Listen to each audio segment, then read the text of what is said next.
Ай, так. Окей.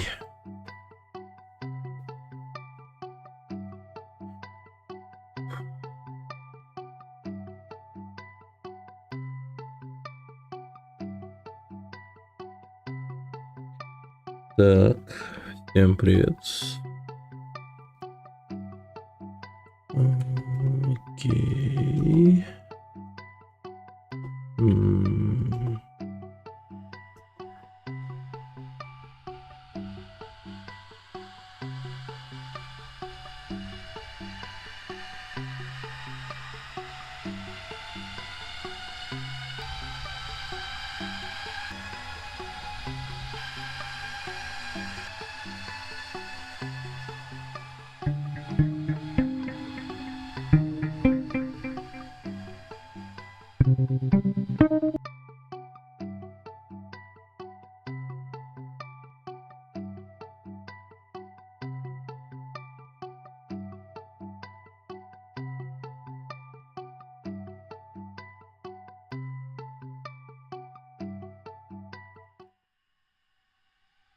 Раз.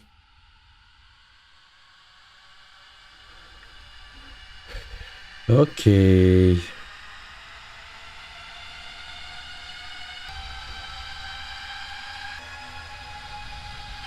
Ну что ж.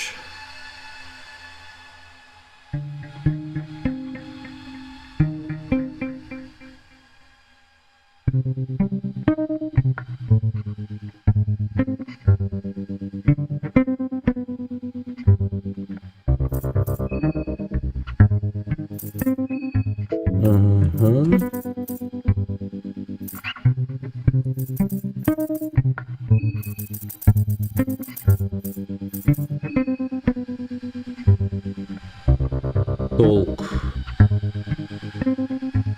Chair. Space Enterбег.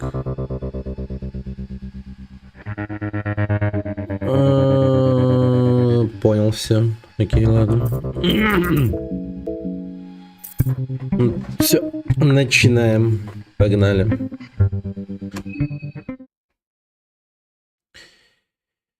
Так. Сколько тут персонажей? Раз, два, три, четыре, 8 в общем. Итак, класс бывший солдат, возраст 18 лет. Сводка такая, что участвовал в войнах с 13 лет, получается 5 лет. Солдат превосходен в бою на дальней дистанции и умел в обращении со всеми видами огнестрельного оружия. Оккультист, тоже 18. Но с виду не скажешь. Изучает нестандартные использование магии, не такие сильные, как атакующие заклинания. Ее способности все еще очень эффективны в правильных руках. Доктор. 28. Основным умением доктора является лечение различных статусных эффектов и распознавание анатомических слабостей противника. Механик. 27 лет. Механик является экспертом в области производства самодельного оружия. Hello, Kumar. Доктор. Let's see. Так. Крафт. Наряду с этими умениями она также разбирается в более сложных механизмах. Желтый маг. Вопреки верованиям других священников, желтые маги не освещают свою не посвящает всю свою жизнь служению богам. Желтые маги используют магию только для своей выгоды и продвижения своих интересов. Ботаник. 20 лет. Знание ботаника известно огромное количество трав и растений. Она может создавать лечебные микстуры или мощные виды ядов. Бандит и боксер. Блин, прикольно. Жизнь в подпольном боксерском клубе научила его справляться с противниками голыми руками. Боксер превосходен в ближнем бою. Окей. Прикольно. Журналист. 26. Освещала войны, государственные перевороты и другие бедствия. Журналист имеет в своем арсенале различные умения, помогающие ей выжить. Умение убеждать точно не последним в этом списке. Ну, Soldier. Солдата возьмем, наверное.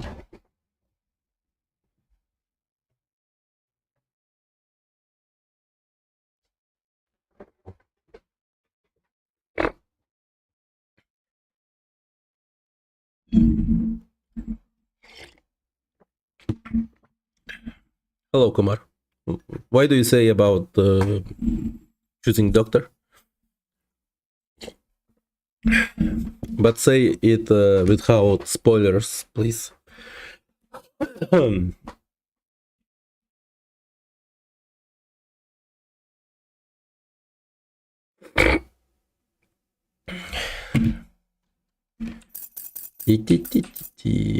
Вот это еще крутой. Довольно-таки.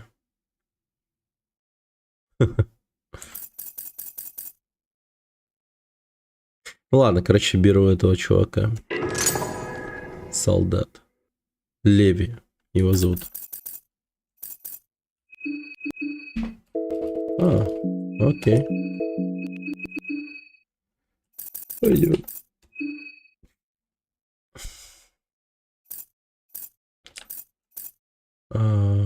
Ференхандер?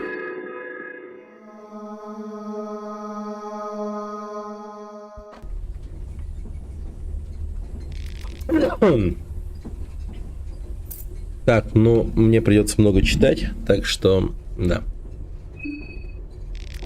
Успокаивающий звук железнодорожных путей, вы не привыкли к такой мирной и безмятежной атмосфере. Вы погружаетесь в свои мысли и вспоминаете, что привело вас к этому моменту в жизни. О, привет, Коридорова. Брехевилл – это ваш родной город, даже если на его узких улочках видны темные пятна прошлого. Болезненные воспоминания начинаются с той самой ночи. Ваши родители ссорились внизу, спор разгорелся, как всегда, и перерос в драку. Так, я понял, 5К пролетело. Не, 2500 и 2500 после прохождения. Как-то так. Ваша мать в отчаянии ворвалась в вашу комнату, она заперла дверь и держала ее изо всех сил. Сначала в вашу комнату попал запах застарелой водки, затем вы услышали тяжелые шаги вашего отца, поднимающегося по лестнице. Ваш отец начал колотить двери. Восстать против отца. Ваших усилий оказалось мало против мертвецки пьяного отца, тем не менее это сделало вас более стойким. Так как вашей матери не стало, а отец беспробудно пил, вас забрали в детский приют при Брехевилле. В этом месте с воспитанниками обращались ужасно, а по округе ходили всевозможные слухи о том, как дети здесь время от времени исчезали без следа. Вам не терпелось покинуть это место как можно скорее. К несчастью, ваши желания исполнились раньше, чем вы могли бы ожидать. Когда началась Вторая Великая война, Восточный Союз стал вербовать в армию всех, кто мог держать оружие, независимо от возраста, чтобы они сражались за родину. В то время вам было только 13, но вас призвали вместе с остальными. Специализацию на каком виде оружия вы выбрали?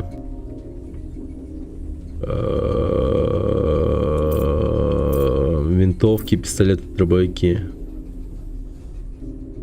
Блин. Винтовки? Наверное. Да? Вы получили винтовку 3... У нас есть винтовка теперь. И 4 303 патрона. Блин, мощная хрень.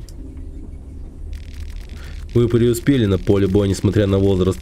Однако чувство горечи неумолимо росло, когда вы наблюдали за тем, как детей все младше и младше вербуют и убивают, пока шла война. К тому времени вы уже имели под командованием собственный отряд детей. Вы получили задание, предназначенное для тех, кого пустят в расход. Фактически это было гарантированное самоубийство. Вы стали уставать от бессистемного распределения войск, а общий моральный дух армии Восточного Союза начинал давать трещину.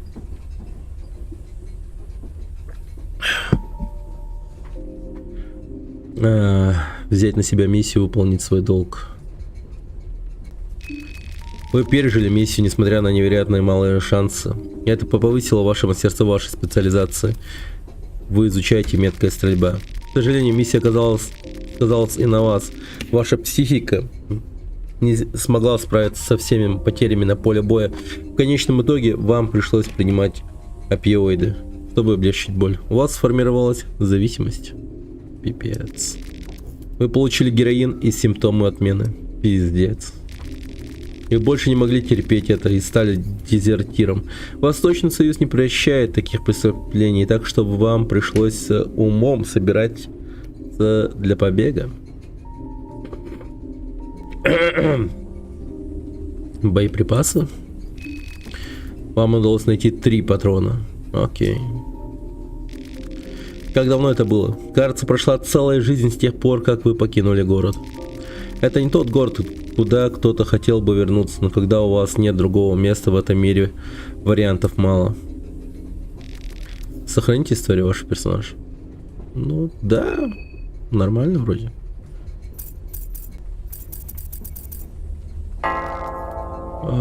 Пропустить вступление нет.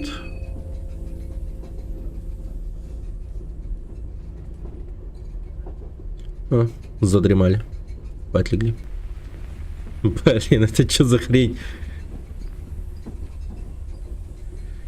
Ребенок-сатанист. Вам кажется, что кто-то наблюдал за вами, пока вы спали. Окей. Груда чемодана была оставлена здесь без присмотра. Мы все еще едем? Дверь не открывается, кажется, она заперта снаружи. Кудрявый мужчина. Простите, никакого ответа.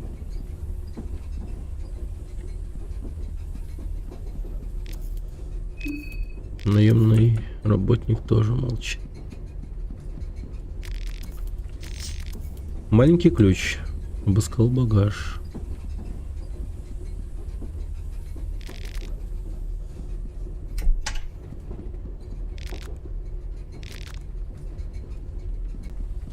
Погодите, а там дверь чё?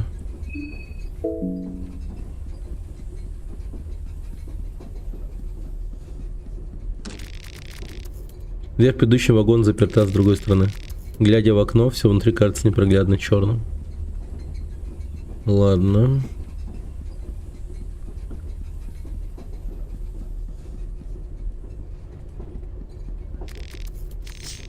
Светло-голубой флакон.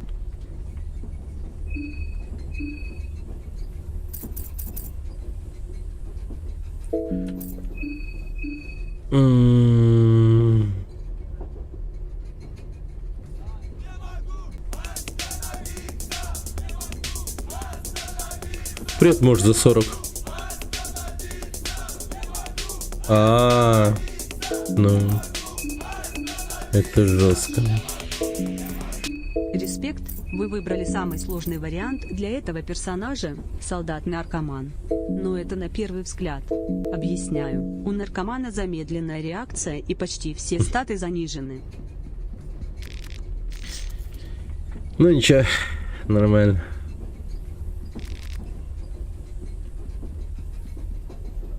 It's okay. Что-то кажется не так.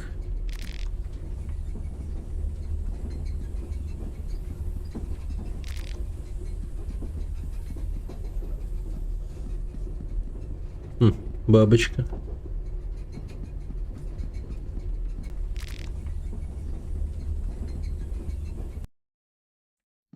Мастерская. Ой, блин. Ты!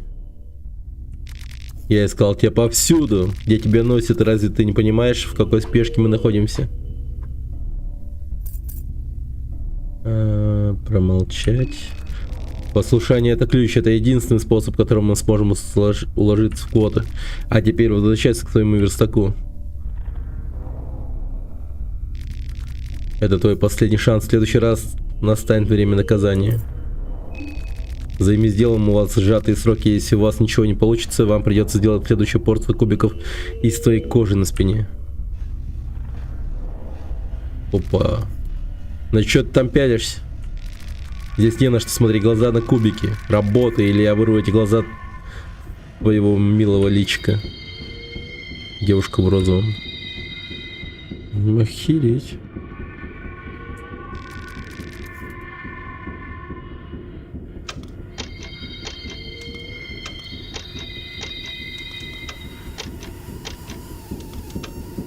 Работаем, ребят, работаем. Девушка в розовом пытается привлечь ваше внимание. Let's go, говорит. Угу. Ну... Куда ты, по-твоему, идешь? Fuck you!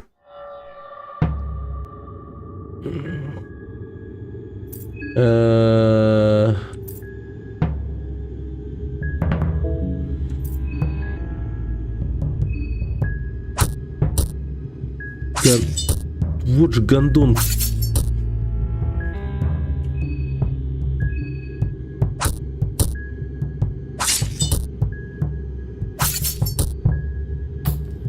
Не, меня пизда.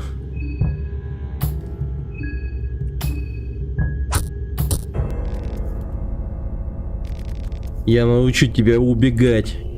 Ге-ге-ге-ге. Да, посмотрим, как ты будешь теперь носиться с маленькой тюремной птичкой без своих куриных ножек. Ха-ха-ха, вот ты че, ебанутый? Пиздец.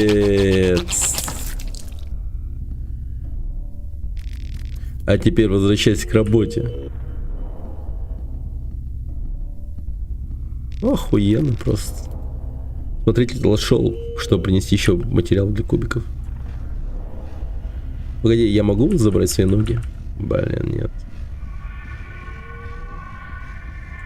Не, ну это все, пиздец. По-моему, я дальше уже не смогу пройти.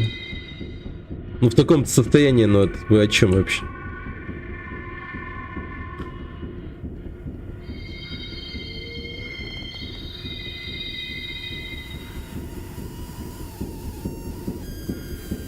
До свадьбы заживет. Вообще пиздец. У вас болит голова, вам кажется, что вы сходите с ума.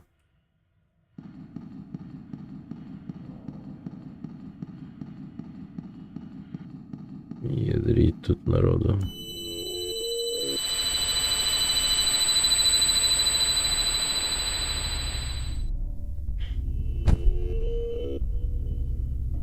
У меня ноги появились?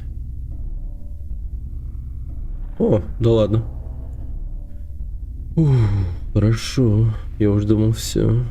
Придется переигрывать. Таинственный человек. Ах, вот и ты. Таинственный человек приветствует вас монотонным голосом. Я вытащил тебя из этого гадкого места. Слишком глубоко ты забрался в эту кроличью нору. Чтобы показать свою добрую волю, мой хозяин на этот раз залечил твои раны и лохмотья. Какая благодать. Теперь ты в безопасности под прекрасным зеленым светом луны. Добро пожаловать в лунную башню.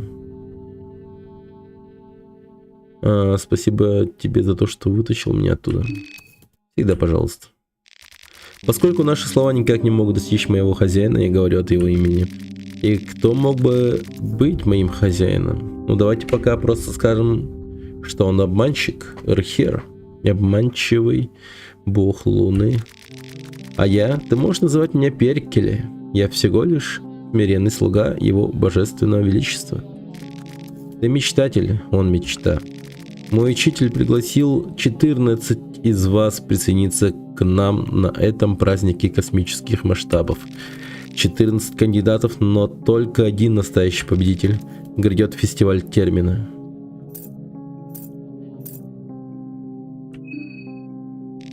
Должно быть, все это очень сбивает с толку. Я не буду обременять тебе дополнительной информацией прямо сейчас. Просто направляйся к башне. Это все, что тебе нужно знать на данный момент. Я с удовольствием отвечу на твои вопросы, как только ты доберешься сюда. Но до тех пор давайте встретимся снова при лунном свете. Окей. Вы внезапно просыпаетесь. Было ли все это просто сном? Поезд, кажется, он остановился.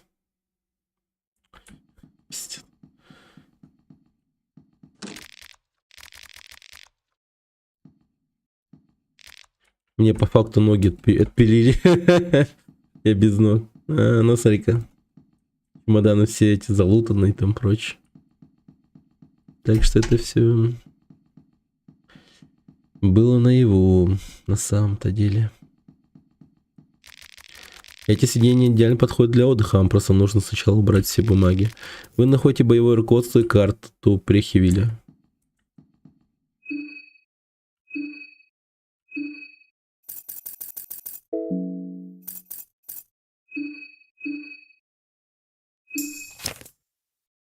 Ну это прям Silent Hill. То есть мне до этой башни надо дойти до полой башни.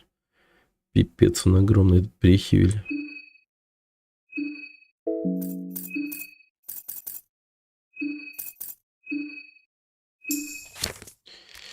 Это руководство описывает основу выживания в ближнем бою, а также на поле боя. Следующие советы могут быть применены как на поле боя, так и в повседневной жизни. Урок 1. Стратегическое расчленение. Отсекайте различные конечности врага, чтобы снизить их боеспособность. Если у врага есть оружие, возможно, лучше всего сначала разобраться с этой конкретной конечностью. Удар прямо в голову может оказаться обманчивым, но атаковать такую защищенную часть тела в пылу битвы может оказаться непросто. Отсечение ног часто нарушает равновесие противника и делает его уязвимым для удара в голову. Урок 2. Поднятие концентрации. По мере продолжения боя вы будете естественным образом набирать концентрацию, как указано в ваших что-то типа очках, увеличивающихся с каждым ходом. Это вот что-то новенькое, такого не было раньше. Ну, в первой части. Используйте 1 или 2 очка, чтобы увеличить свою силу, или 3, чтобы давать дополнительный удар к вашей атаке. Есть также различные навыки, которые требуют очков концентрации. Они упоминаются в описании навыков. Разрушительные атаки. Иногда враг может готовиться к сокрушительной атаке. Эти атаки наносят огромный урон или другие статусные эффекты, которые оказываются летальными. В большинстве случаев эти атаки каким-то образом анонсируются на предыдущем ходу, и вы можете видеть, как они появляются. Вы можете либо увернуться от разрушительной атаки с помощью защиты, либо вы можете рискнуть и подкинуть монету суда. Монета суда – это ваш последний шанс уклониться от приближающейся атаки. Вы можете повлиять на свои шансы, сбросив счастливую монету пару, удерживая клавишу Shift, пока вы выбираете либо орла, либо решку. В конечном счете, ваша судьба будет выбрана высшими силами. Стрельба. Вы можете использовать различные огнестрельное оружие на поле боя, даже не вступая в боевое столкновение, чтобы ослабить или убить врага до того, как он подойдет на расстояние удара. Звучит охуенно. Просто вооружитесь огнестрельным оружием, запаситесь патронами и нажмите Shift. Последствия вашей атаки варьируются от врага к врагу. Более слабые враги могут даже погибнуть от одного попадания. Круто. Так, окей. Бег. Удерживайте Shift для бега. Бег медленно истощает вашу выносливость. Если у вас полностью иссякнет выносливость, вам потребуется короткое время на восстановление, чтобы отдышаться, прежде чем сможете снова бежать. Если враг заметит вас, вы перейдете в режим напряжения, в котором выносливость истощается с ужасающей скоростью. К счастью, этот напряженный момент пройдет довольно быстро. Если у вас есть огнестрельное оружие, вы не сможете бежать. Никакой стрельбы на бегу. Если вы повредили ноги, бег также недоступен. Выживание это гораздо больше, но надеемся, эти уроки помогут вам начать. Удачи. Окей. Что за чел? Мужчина в костюме разговаривает сам с собой. Кажется, он полностью погружен в свои собственные мысли. Наемной работе. Я уже опаздываю. Я так опаздываю. Пустой чемодан. Внутри есть еще несколько одинаковых одиноких носков и трусиков, свидетельствующих о том, что кто-то ушел с пешки.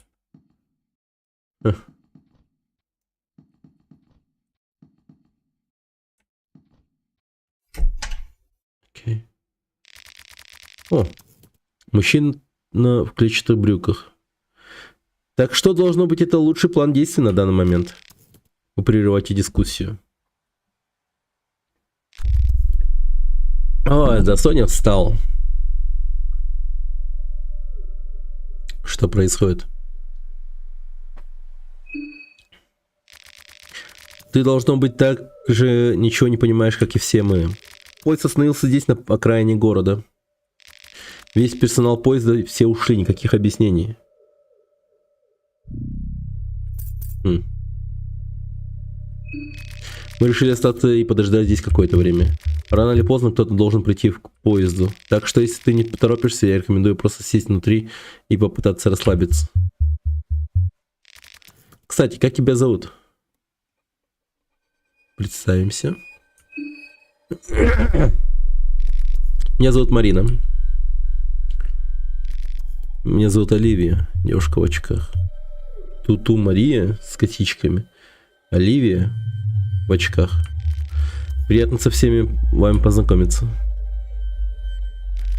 Ты можешь звать меня Августом, пожилой джентльмен.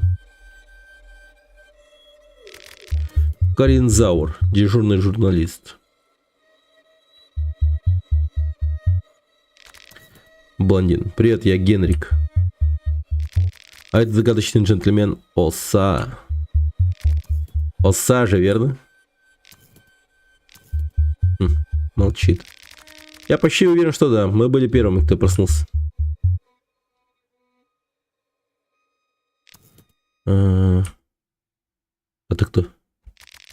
До твоего прихода мы обсуждали это. Тебе ведь тоже довелось этот сон увидеть? Да, я видел кошмар. Все видели один и тот же сон перед тем, как проснуться в поезде. Луна, девушка в розовом платье, фестиваль термина. Все это казалось слишком реальным, чтобы быть просто сном. Только не этот разговор снова. Пиклоу, привет. Здорово. Хорошо.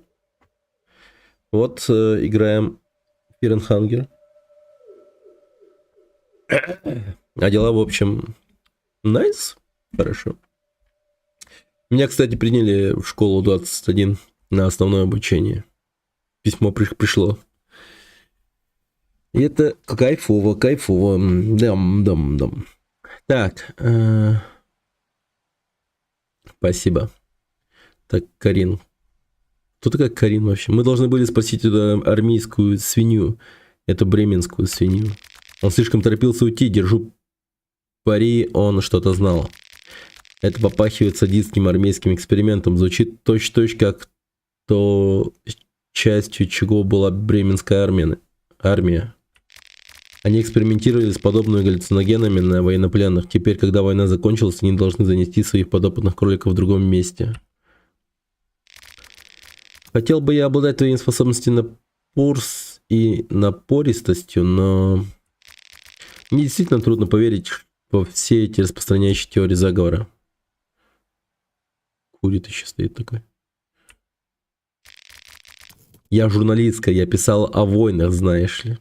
А, это вот Карин говорит, журналистка, это вот, блин, капец, суету наводит. Мне не нужен какой-то чудак с повязкой на глазу, указывающий мне, что возможно, что нет. Ты не видел того, что я видел за эти последние несколько лет. Ты знаешь, я тоже был на войне. Все мужчины и женщины за последние десятилетия или два были на войне. Повтори, к чему ты клонишь? Как врач, я видел изрядную долю галлюциногенов и могу сказать по собственному опыту, что не существует известных химических веществ, которые создавали бы такие яркие видения. Особенно видения, которые идентичны для такого количества людей. Вы чувствуете, как растет напряжение между этими двумя? Ты посмотри. Глубокий вдох. Я так понимаю, мы закончили? Как бы мне этого не хотелось, у меня нет времени играть с вами в веселых туристов. Первую часть играл? Да, первую часть играл. Проходил за варвара, по-моему. Да, за варвара. Доходил до челика, он был мертвый, и потом не поспешил выйти из подземелья и прошел таким образом. И все. Вглубь не получилось пройти. Ну, как-нибудь потом. Как-нибудь потом. Не есть чем заняться. В какой стороне находится город? Ядрить. Блин, красиво сделано, вообще-то нарисовано. Прикольно. Мужчина в количестве бриков. Смотри, там наверху, над вершиной леса. Ты видишь башню, стоящую прямо в тумане? Эта башня знаменует собой центр Прехивилла. Ты можешь пройти пешком через лес, чтобы добраться туда. Это не так уж и далеко. Баттера, привет. Базированная концовка. Да. Здравствуй.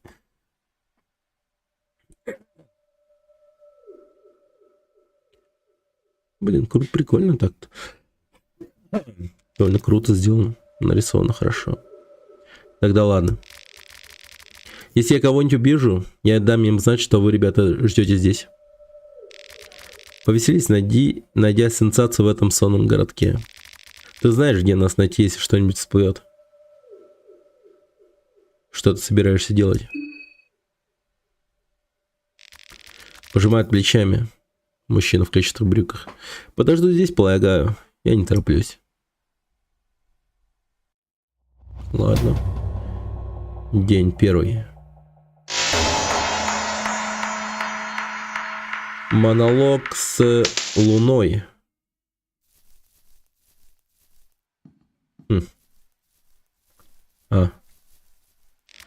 Хороший денек, не правда ли? Напасть на него? Чего, блин? Что привело тебя сюда? Ах, ничего особенного. Возможно, ирония судьбы. Я здесь проездом.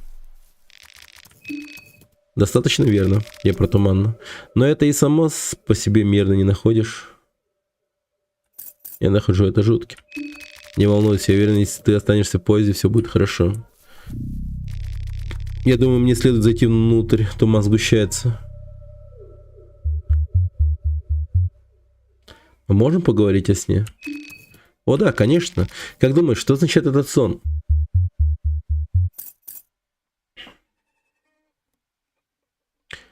Это как-то связано с этим местом. Все действительно похоже на сон, не так ли? Во всем этом есть неземное ощущение. Есть еще кое-что. Неважно. В смысле неважно? Этот лес пугает меня. Я думаю, что здешняя лесная флора крайне очаровательна. Кажется, вокруг растут всевозможные лекарственные травы. Очаровательно, значит. Добрый день. Хида Танака, рад с тобой познакомиться. Танака.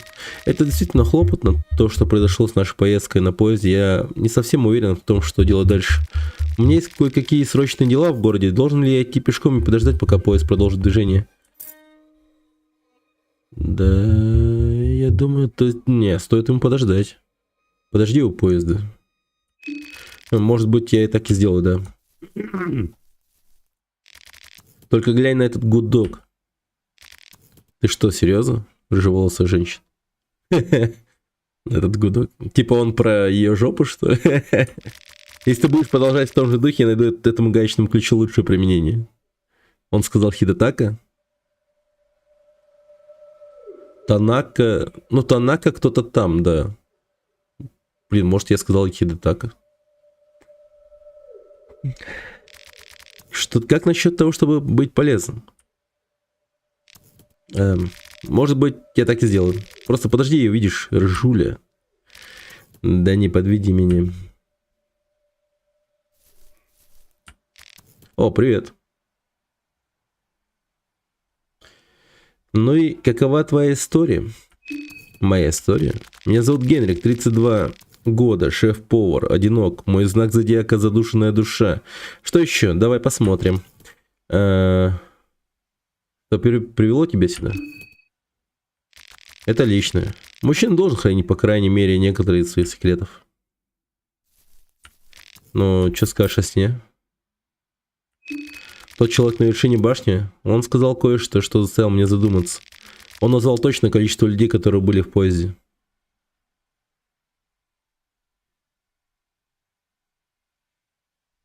Нас здесь не 14 человек. Их было 14. Несколько людей покинули поезд до того, как ты проснулся. Помнишь, что он сказал дальше? Он сказал, что только один из нас может выиграть эту игру. По-моему, это звучит довольно зловеще. Это что, Battle Royale?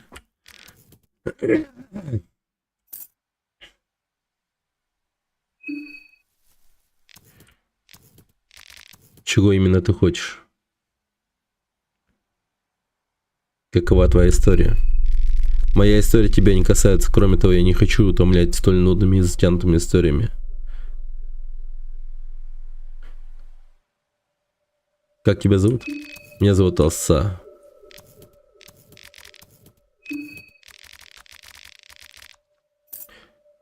Твой яркий наряд привлек мое внимание. Это традиционная одежда моего народа. Я желтый маг. Я узнал эту одежду. Мы уже не так известны публике, как были когда-то.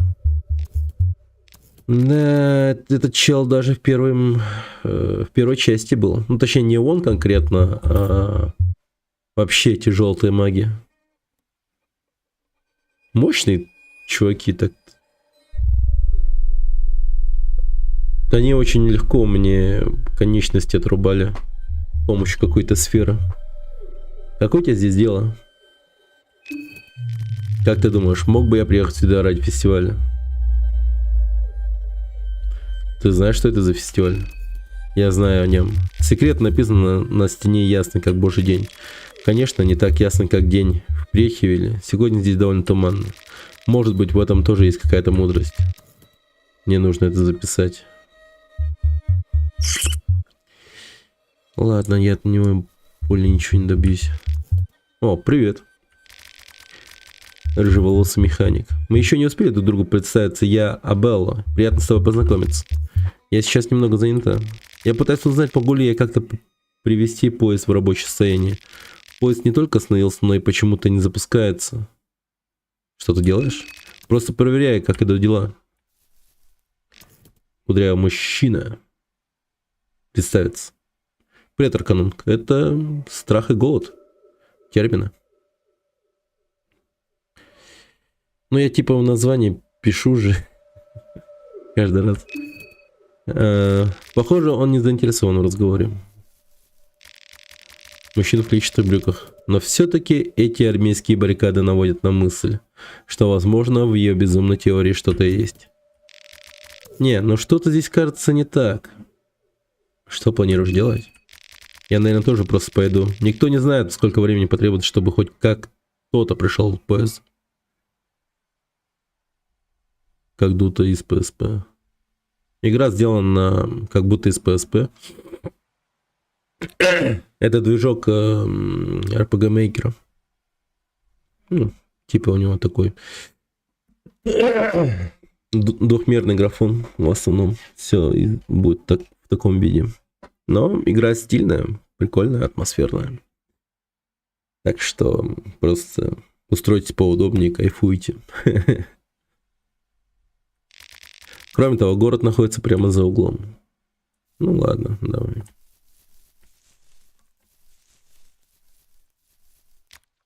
Зеленая трава.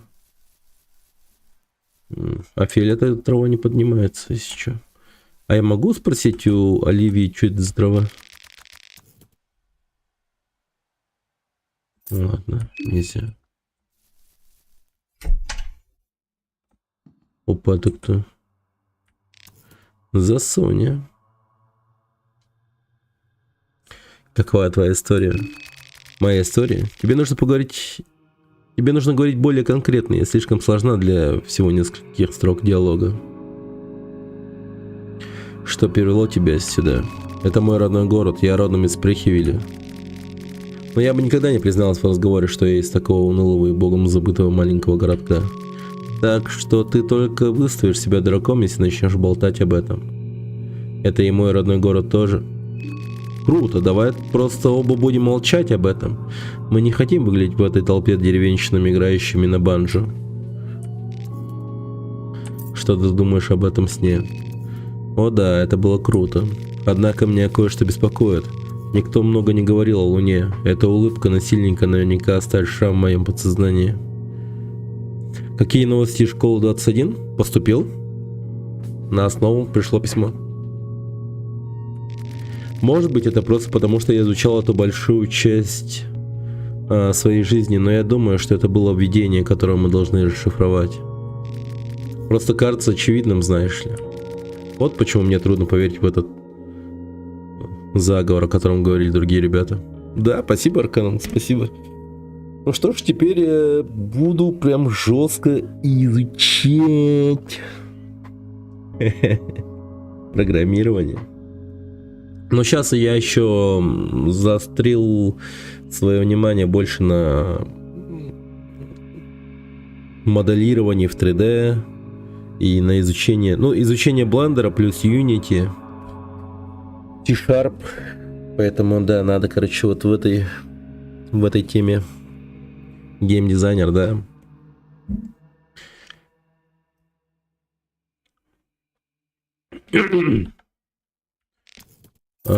Что ты делаешь? Просто почувствуй себя немного художником. Это Марина. На самом деле я ненавижу рисовать. У меня действительно плохо получается. К счастью, ритуальные круги не требуют таких же навыков. Надо только... Вот сюда покажу. О.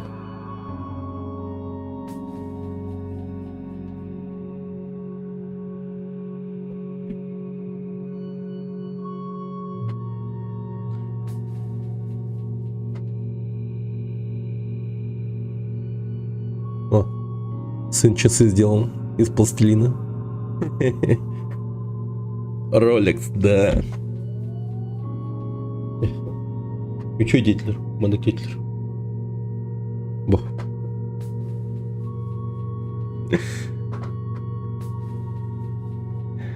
Ну, окей, пойдемте. Окей. Так, а что там наверху? Ну, кстати, да, можно пойти наверх, но давайте пойдем вниз.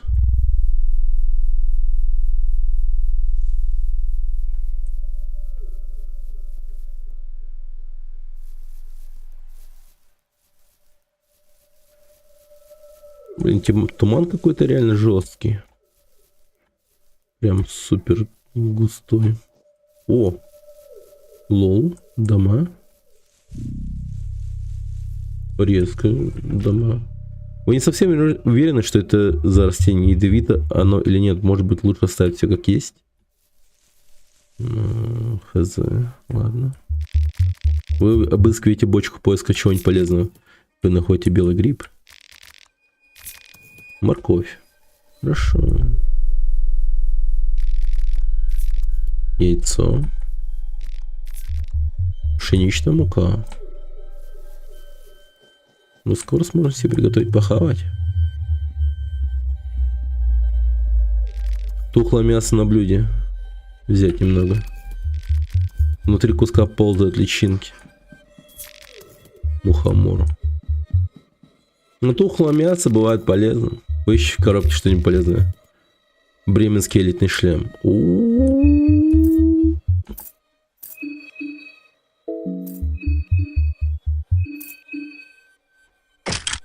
Very nice, very nice.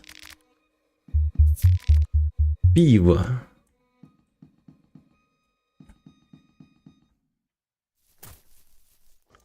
Ну да. Прикольно бегать можно.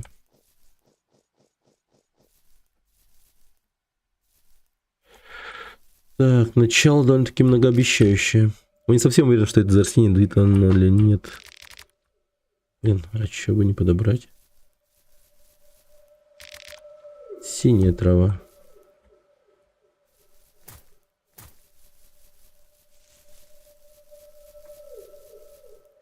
О мага, нигде в России нет блока питания компактного для ПК.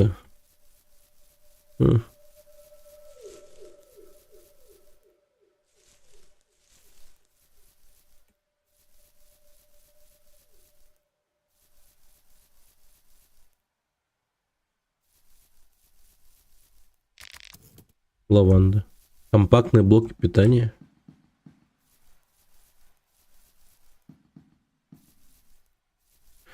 А, я наоборот пришел, оказывается, в этот.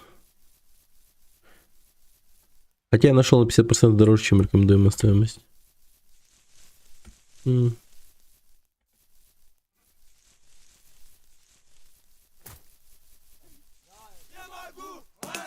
Травы Resident Evil. Ну, типа того. Спасибо за 40, Маш. Большое спасибо.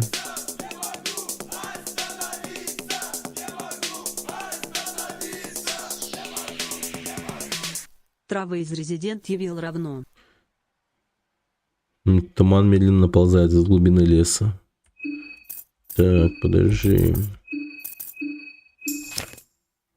О.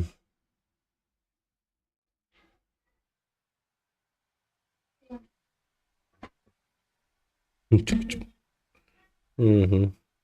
Это умные часы, да? Или калькулятор? Вот. Ну, умные часы примерно так же выглядят. Вот. О. На оценку умные часы. Из пластилина.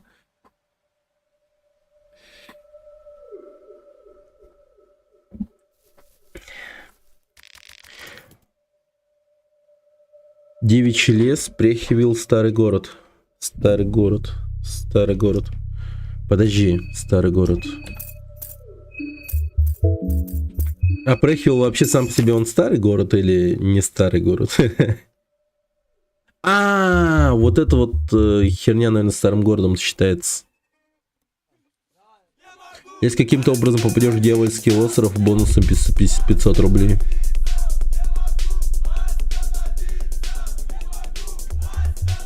Интересно. Интересное предложение. Если каким-то образом попадешь в дьявольский остров, бонусом 500 рублей. Любопытно.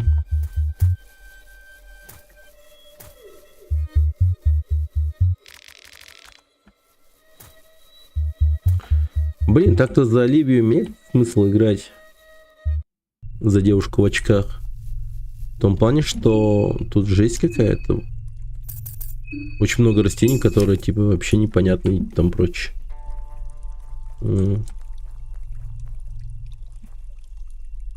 Что за прикол?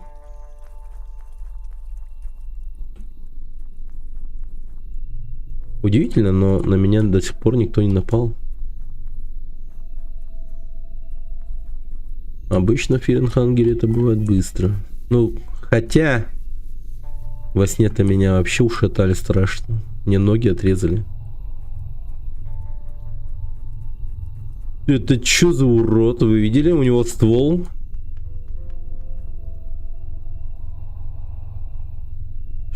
А хули? У меня тоже есть ствол.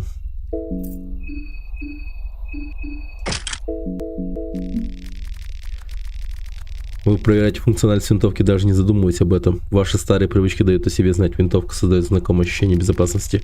Вы задаете вопросом, сможете ли вы когда-нибудь оставить это прошлое позади? Никогда.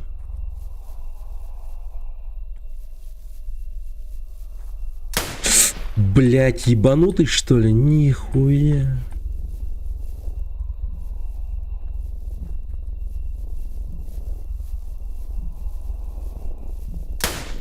Воу-воу-воу, полегче. На нахуй. Чудовище повержено. Добить его. Не важно, как сильно вы наказываете костлявое тело стрелка, он никак не реагирует, должно быть он мертв.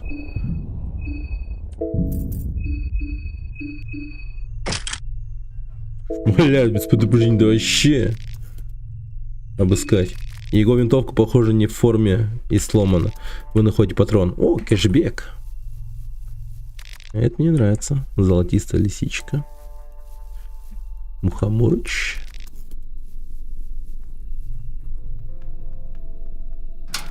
Дверь заперта на усиленный замок. Открыть ворота силой.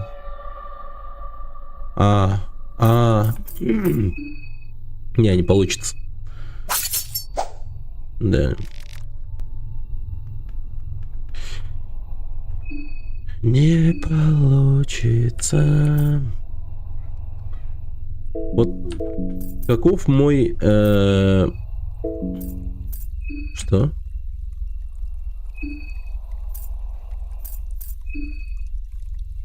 Список возможных настроек. От настройки. За что прутья? Ну, типа сломать их.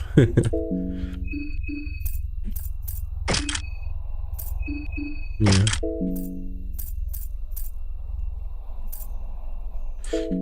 Так, а где можно подробнее посмотреть про...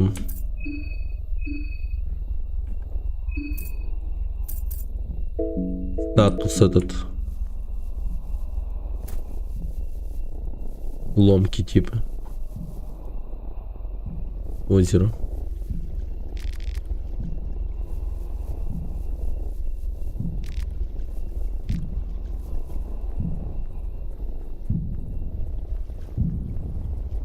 Опа, да ладно. Чего тебе? Приятно с тобой познакомиться. Взаимно. А теперь, если ты меня извинишь, я провела достаточно времени, слоняясь без дела. Ты направляешься в город? Это верно.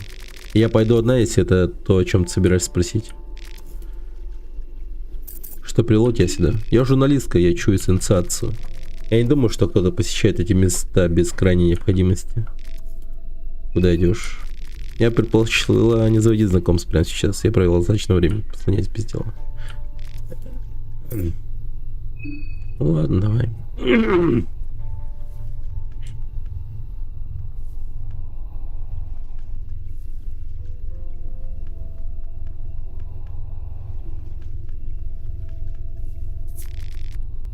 Яичная мука, тухлое мясо. Кстати, ну, голод нормальный пока. Золотая лисичка. Мухомор.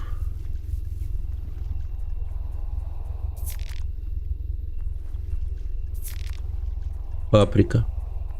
Блин, жалко, что я не повар.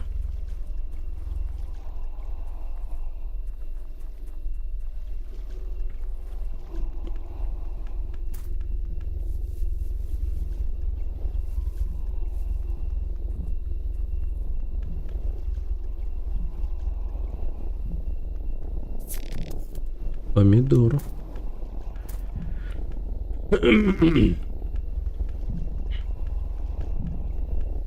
Так, ребята, вы окей? Мужчина истерически плачет, у него повсюду следы царапины, его кожа свободно свисает на скулах. Что здесь происходит? Что? Мы те, кто выжил. Ладно. Опаленный луной. Я выколол себе глаза, но я все еще вижу зеленый оттенок. Зеленый оттенок? Она пожирает все. Вы находите репу. Морковь.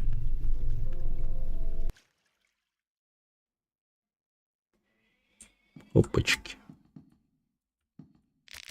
Это человек едва жив. Вы уже можете слышать предсмертный хрип, исходящий от него.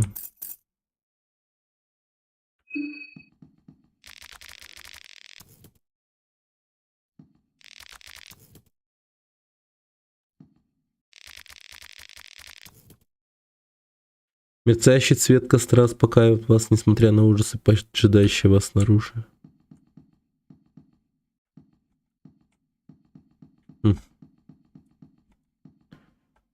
Ну, хз, ладно.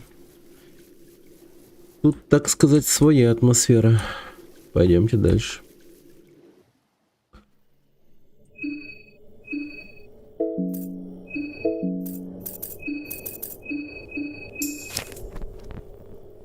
Ага, вот так.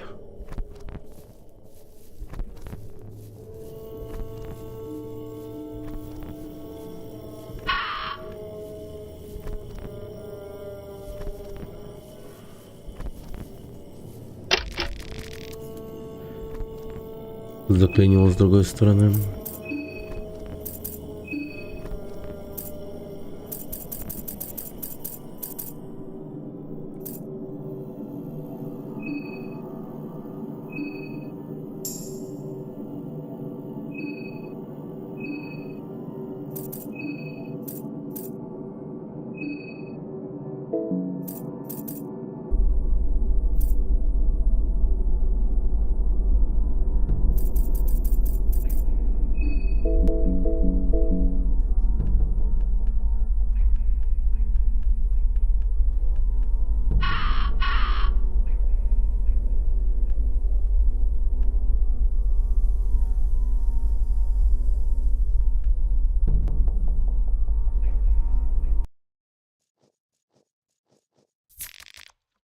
Так, меня эти ребят что-то начинают беспокоить. Здесь есть странный ржавый люк. Там внизу слишком темно, но вы не можете видеть ничего, кроме темноты. А, нихера. Что-то похоже, что это вроде что-то вроде технического туннеля, уходящего глубоко под землю. Проверить. Вы ничего не можете слышать и увидеть. Спуститься.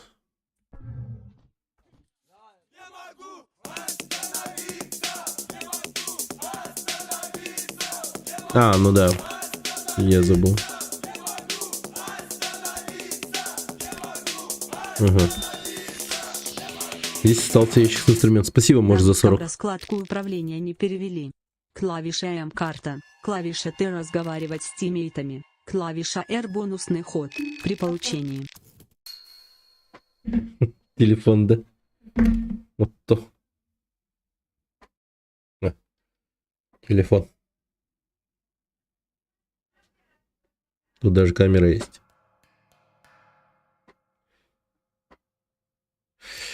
Клавиша R, бонусный ход при получении. Ну, я, надеюсь, пойму, как работает бонусный ход.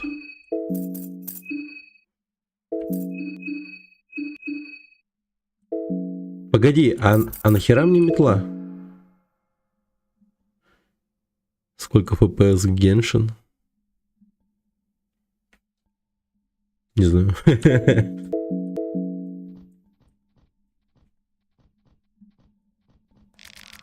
Полки полны запасных частей для различной техники. Вы находите болт.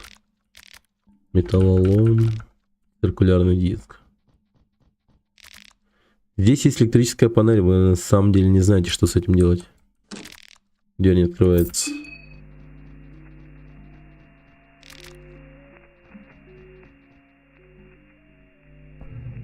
Ладно, допустим. А я и забыл, что я был в грязной лачуге.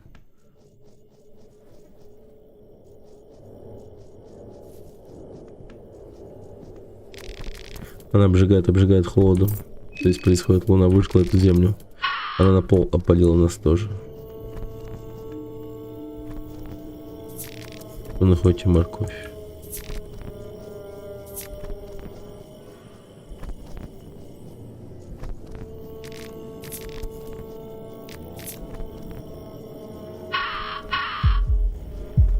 Ясно.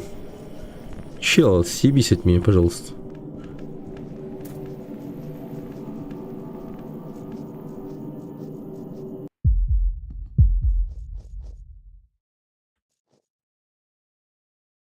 Охереть.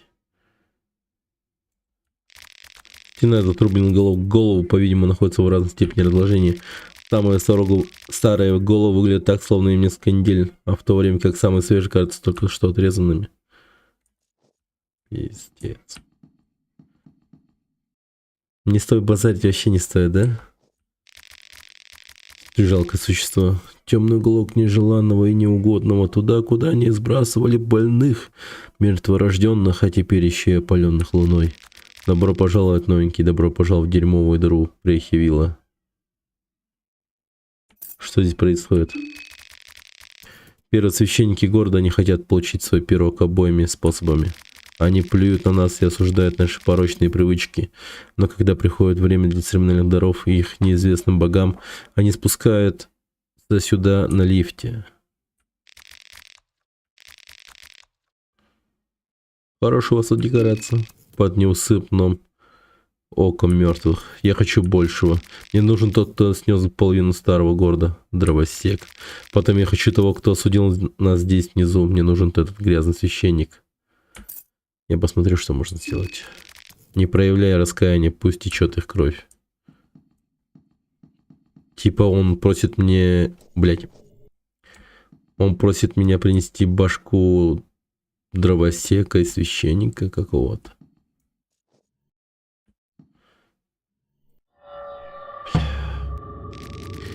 Человек агрессивно бежит прямо на вас. Даже содранная кожа, свисающая с его талии, кажется, не замедляет его.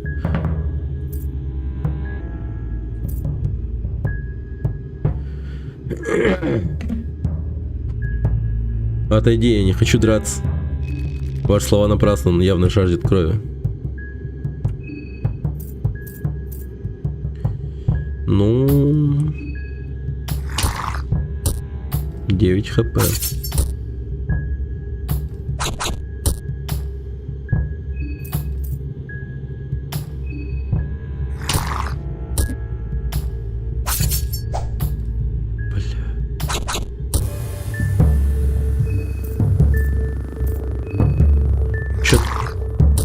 Погоди, что у меня? Помимо кровотека еще заражение?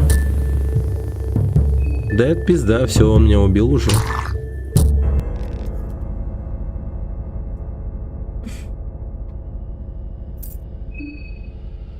Я кайфую, ребята.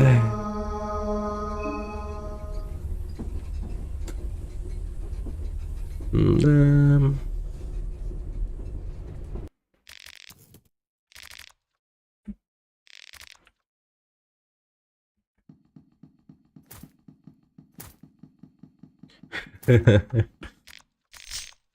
Да, сука, бывает же, да?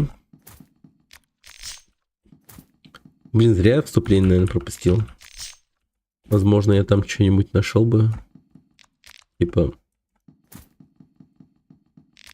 нужное.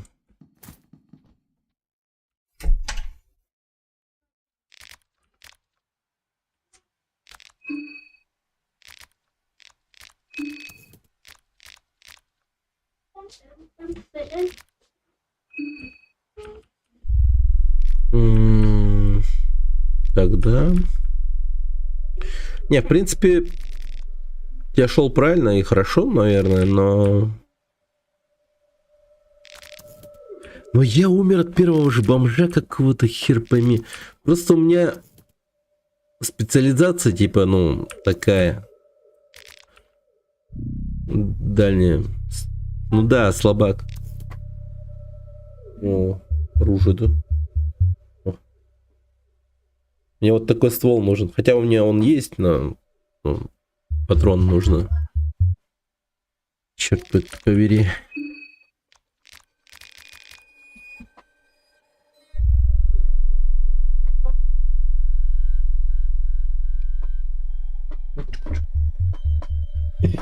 Кем так находил?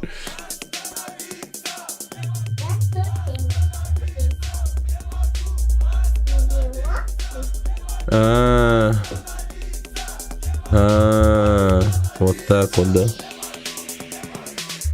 Подсказка. Наркоман при каждом ходе действует последним. Замедленная реакция. Блин, вот... Битвы 1 на 1. Верная смерть.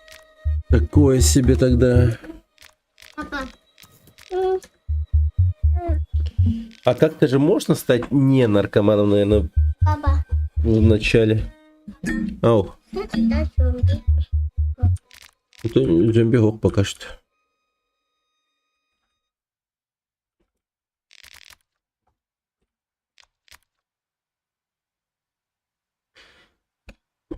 А сохранение они меня откидывают на второй день или как? А где не идут? Ну, то есть это же полноценный сон на сутки или как вообще? Непонятно.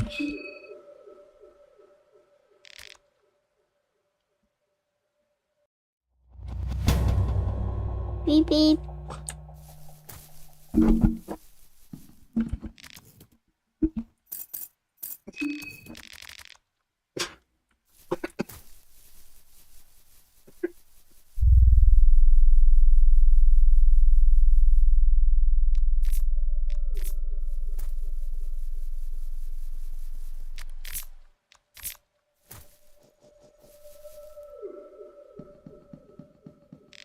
Кто умеет? Папа. Кто умеет? Прекрасно. Блин, сейчас мне вообще не повезло. Вместо шлема тухлое мясо осталось.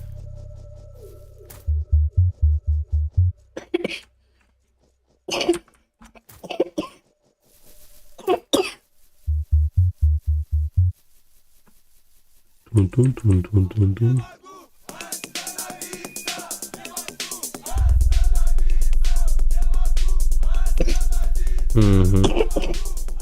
Ну, вот ты насчет кровати хотел узнать. Наверное, тогда В истории стоит... персонажа-солдата выбери вариант «Покинуть тонущий корабль». Сохранение. Час, день, 3 сохранения. В кровати. Есть другие виды сохранения. Ты сам разберешься. Ну, похоже на грани будущего.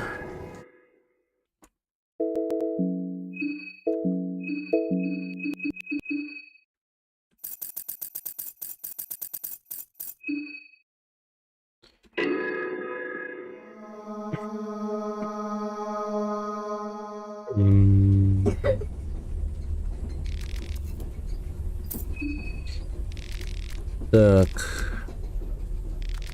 Бара.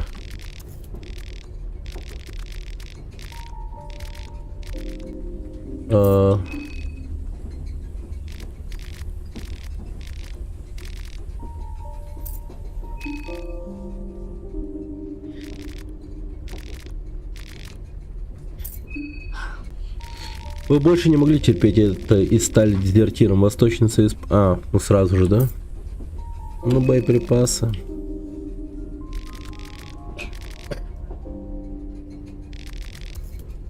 Угу. Ну, это годно. Давай, не будем пропускать, попробуем пережить весь этот бред. А?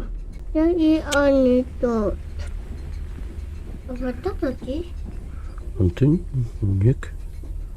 Тора, крыса, аста. Да. Надо будет сейчас так Папа, носить. я и они тут. Звук нету, да. И они тут. Звук нету? И они тут. Игра нету, да. И они тут. Не торт-то. И они тут. Да. Шиллинги. Поэтому и Много они баба. тут. Ну то хорошо, просто бы на коню посмотри. И они тут. Он тугой. И они тут. Hilvet-то, звук-то. Да, и они тут. Ото папа хиллере.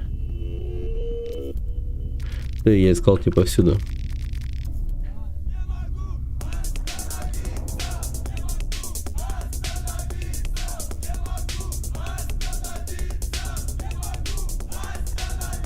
Спасибо еще за 40 мош. Наркоману дается ваншот способность из винтовки или дробовика. Да, и Зато они массивный дебаф. тут. Наркомане, Ну, который можно вылечить. Но меткая надо много стрельба. исследовать. Меткая стрельба, да, ты имеешь в виду? Тут. Ну, блин. Ну, ладно.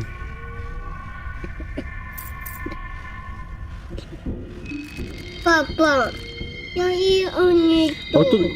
тут нету, хаибыны. Больше наушников, бери наушник. Осьматка. Папа. Бартуй.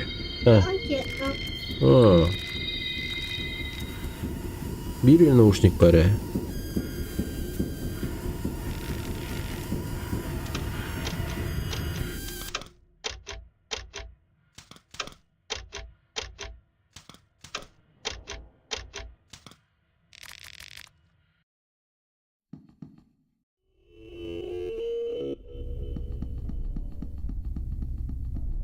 Папа, это понятно.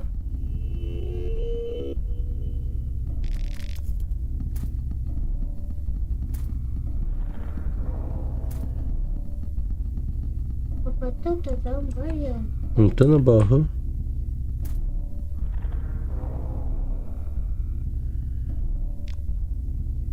Безжизненные руки приступают. Да уми. То ну да.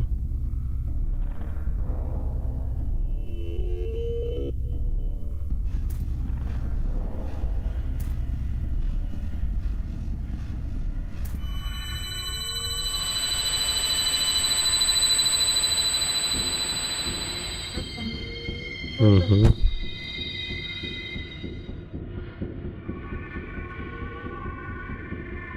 Выносливость вообще упала. Теперь постепенно восстанавливается. Даже во время катсцены не восстанавливается выносливость. Прикольно. А вот это именно. Это мы читали. Поблагодарили.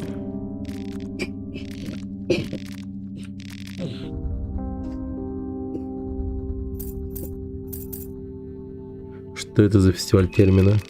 Это фестиваль призван дать вам, людям, возможность Это познать моя. величие и достичь прославленных вершин. Фестиваль, который положит конец всем фестивалям. Папа, что это?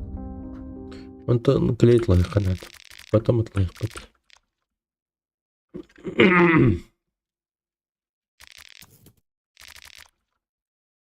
Это опять поезд. М. Вот это тащение. Антон, типа тогда был сон.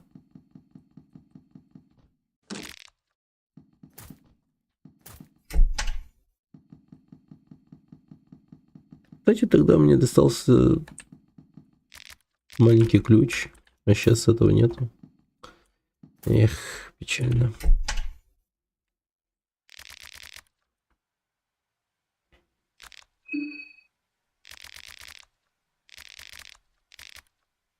Папа.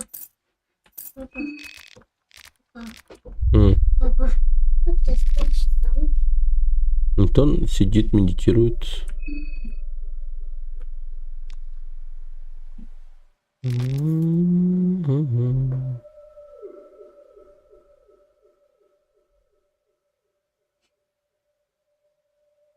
Один день, 3 сохранения.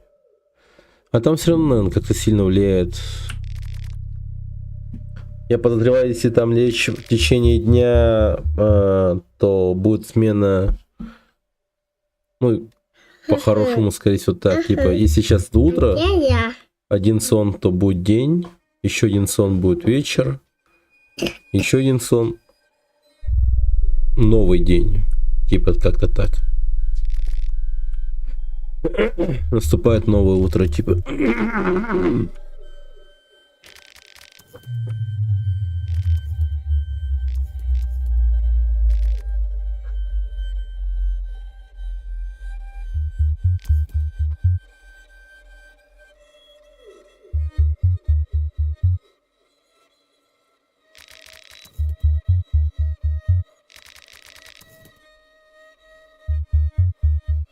Папа.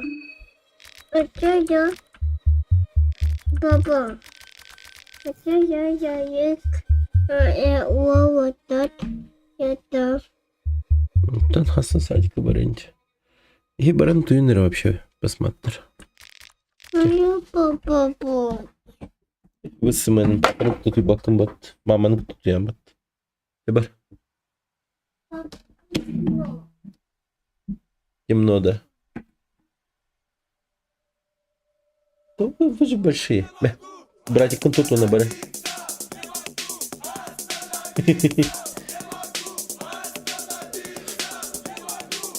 Спасибо, может, еще за 40. На поезде почти единственный безопасный сохранение на сиденье напротив входа. Сохрани прогресс, На пожалуйста. поезде почти единственное безопасное сохранение. На сидении напротив входа. Сохрани прогресс, пожалуйста. Время от времени. На первом дне почти никто не умирает. Со 2 год дня игра легче становится. Окей. Ладно, я постараюсь.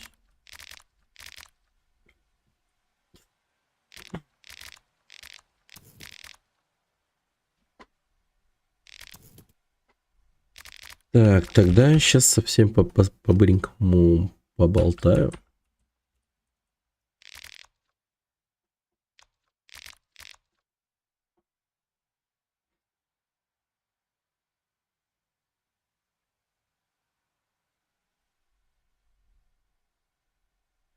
Жесткий бэкситинг. Да. Ну вот Мош у меня игру и заказывал.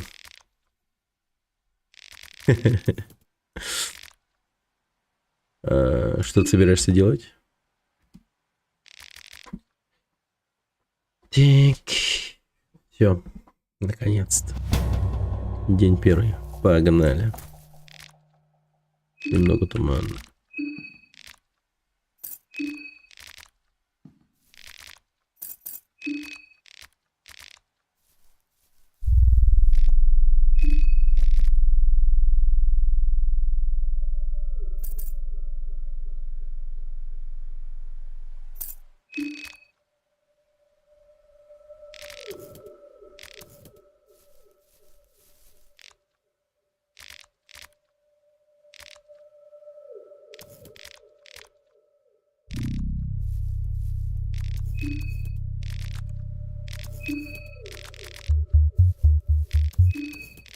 Да блин.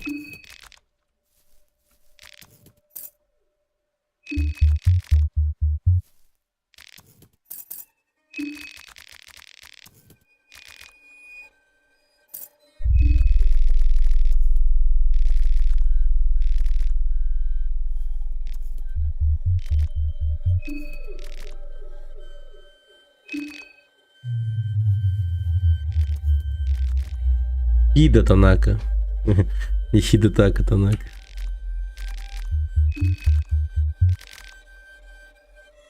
Блять, что?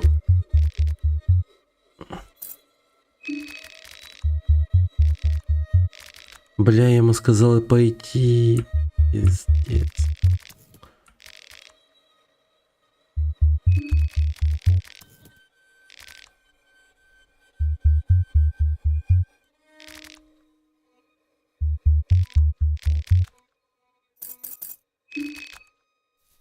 Ну и ладно, чё.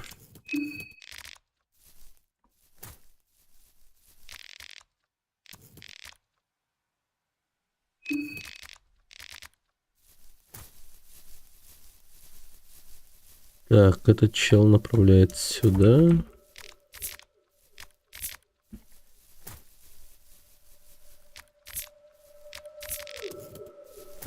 Овощной пирог. Так, пускай мне повезет. Тухлое дерьмо. Везение уровня просто высочайшее. Так. Так, я забыл зеленую траву подобрать.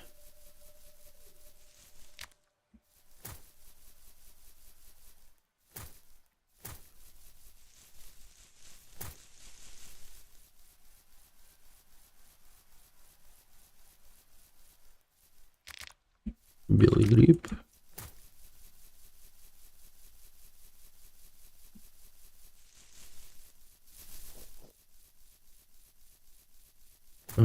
Так, тут вроде больше ничего нет. Жалко у него нож, типа не боевой, а тупо какой-то нож.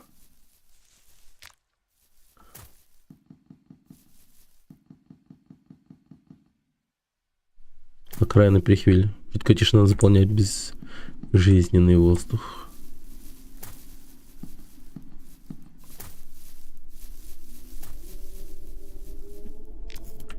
Что это? Что, черт возьми, здесь происходит? Они мертвы? Это ужасно. Должны ли мы сообщить об этом кому-нибудь? Местной полиции?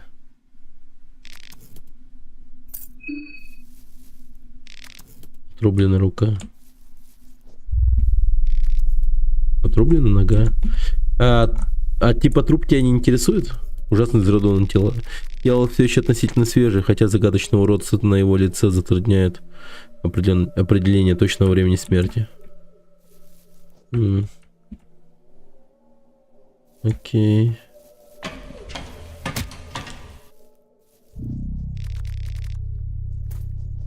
Пустое ведро.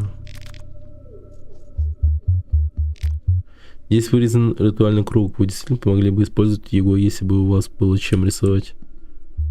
Ха-ха. Ну, прикольно. Они придумали.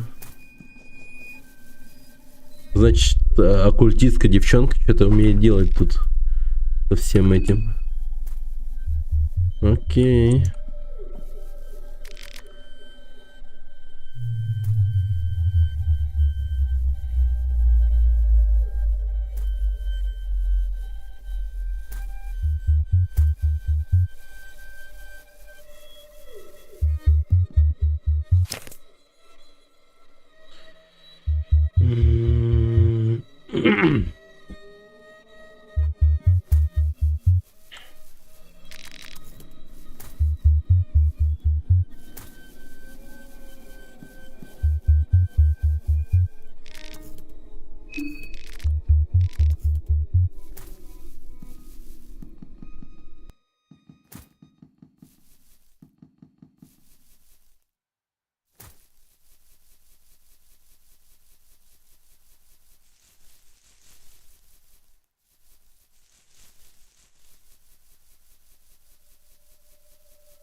Все ушли?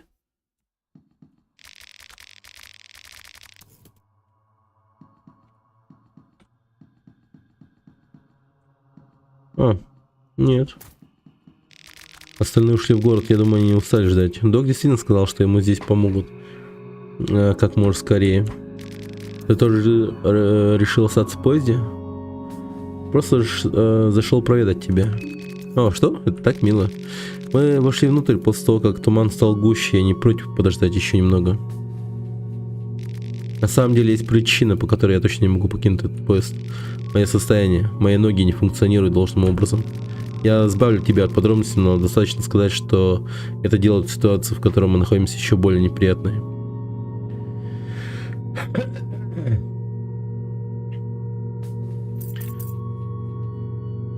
Разве у тебя нет инвалидной коляски?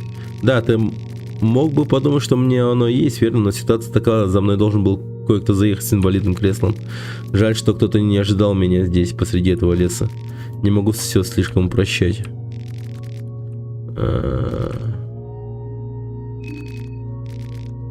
Интересно.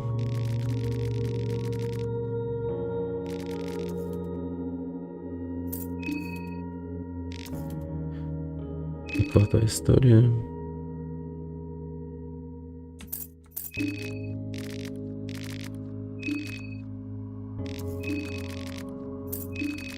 Вряд ли, я скоро отправлюсь в город, если здесь ничего не случится.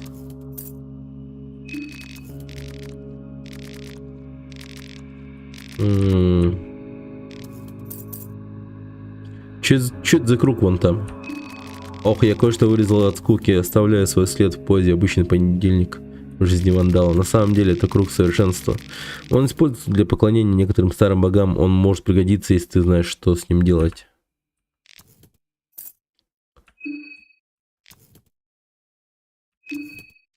Похоже, не заинтересован в разговоре.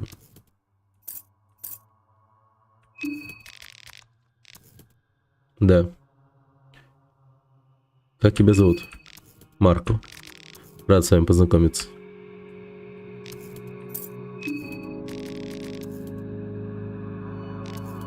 Да.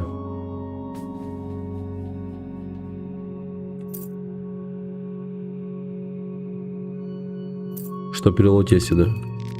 Просто путешествую по окрестностям. Ладно, не буду его доставать. Мне кажется, он готов напасть на меня, если что.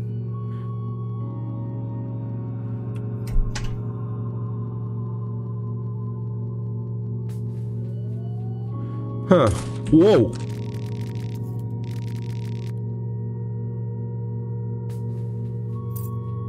Там кто-нибудь есть?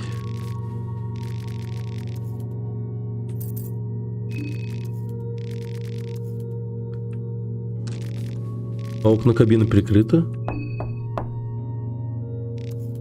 Ничего.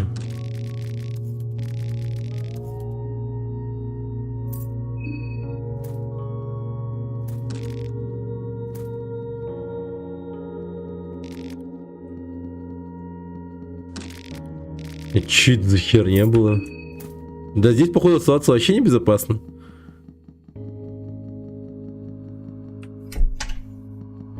Там какой-то непонятный хер ходит.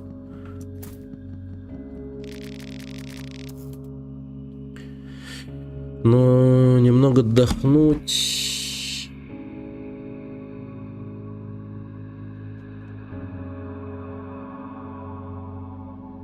Давай.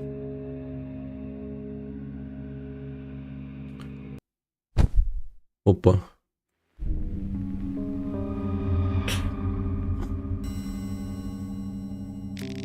С возвращением. Я так понимаю, что теперь ты знаком с большинством своих товарищей-конкурсантов. Продолжай в том же темпе, фестиваль не будет длиться вечно. Что вообще происходит? Поскольку 14 из вас так поздно присоединиться к фестивалю, ваши дни уже на исходе. Фестиваль достигнет своей кульминации всего через 3 дня. Вот сколько у тебя есть времени, используй его с умом. Что произойдет через 3 дня? У моего хозяина короткая концентрация внимания. Если кто-либо из остальных 13 участников все еще будет рядом, когда пробьет полночь 3-го дня. Что ж, думаете, просто придется подождать и посмотреть? Однако не рекомендую этого делать. Ты имеешь в виду, что я должен убивать других участников? Что ты сделаешь, а что нет, разумеется, полностью зависит от тебя. Ты хочешь убить своих товарищей-соперников? Но хватит об этом. Давай перейдем к услугам, которые я могу предоставить. Как я могу вам служить, чтобы странствий голову утолить? Да ладно. Ничего себе.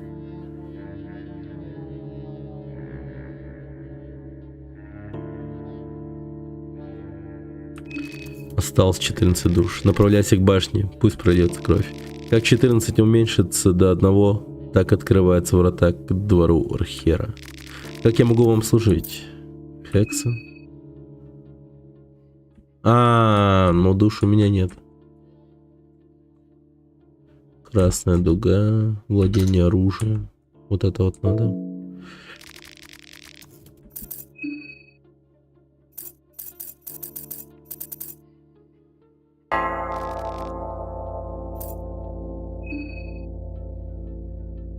Окей.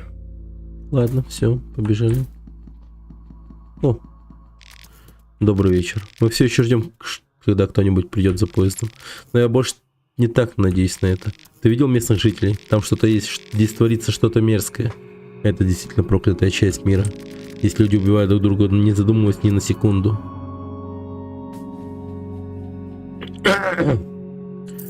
Как ты думаешь, что здесь происходит? Я не очень хорошо знаю эти места. Ты же не думаешь, что люди здесь просто дикие-то дикари? Нет, не обращай внимания на это глупое предположение. Здесь замешана какая-то мерзкая магия. Люди так не выглядят от природы. Не говоря уже о дурном предзнаменовании, которое каждый получил во сне.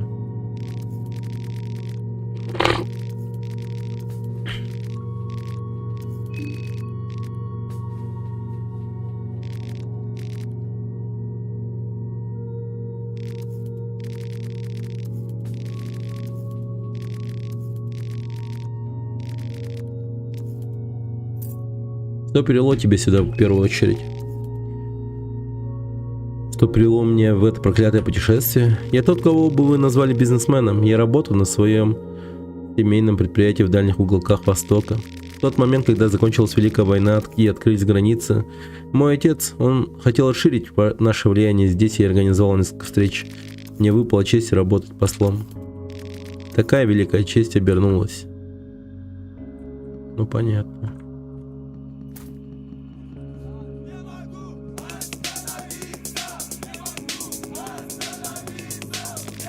Остальные ушли в город, я думаю, они устали ждать. Спасибо, может, за 40.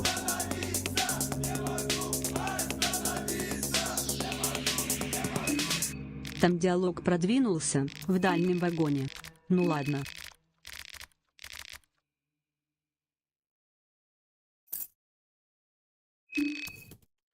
Откуда ты возвращаешься из исследований? Я изучал оккультизм около 6 лет в Ватикане. Ну, нихуя себе.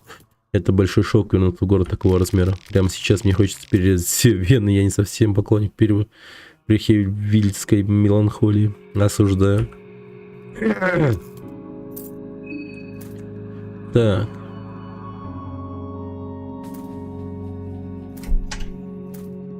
Но все-таки меня немного парит тот момент, что, оказывается, я...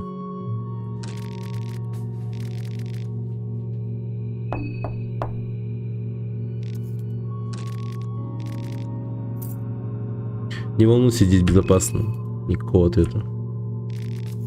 Я не выйду пока, таинственный человек. Марина все еще в другом вагоне? Кто ты такой? Нет, она не там. Или да, она там. Честно. А кто ты такой? Никто, просто одинокая гусеница, ожидающая, когда сбросит свою кожу.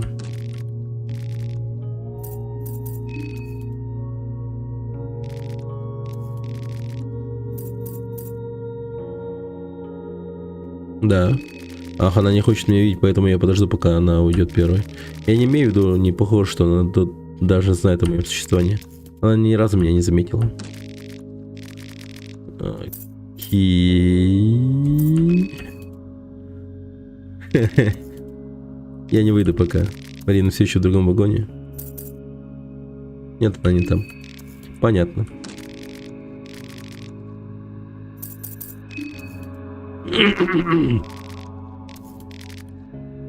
Кто такая Марина? Ты не знаешь? Она единственная, у кого светлый волос с челкой. Она особенная. Мне пойти и привезти ее сюда? Не надо. Она не знает меня. Или типа того.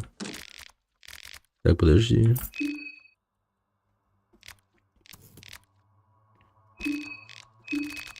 А я ее не знаю, не важно.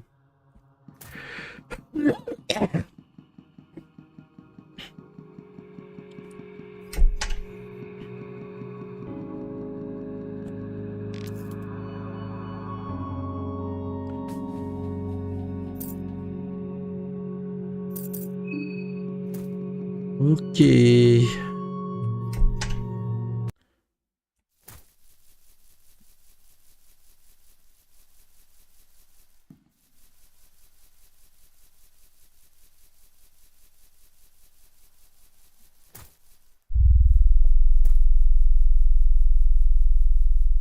Так. А, если я бегаю, мне кажется... Ну, я понял. Если я бегаю, у меня голод наступает быстрее. Короче, бегать не стоит, ребята.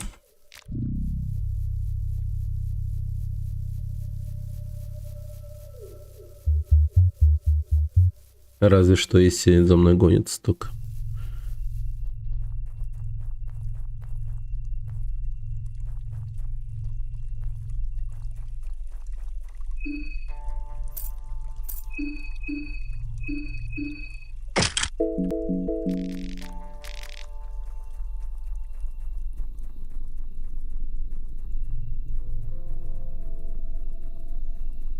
Угу.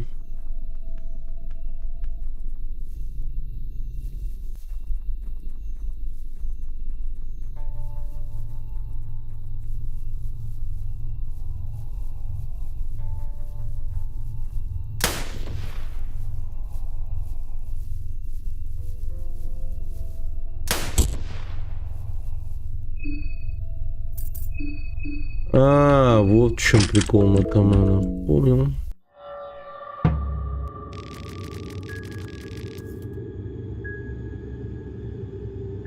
Тревожный мужчина взводит свою винтовку, направляя дуло на вас. Что здесь происходит?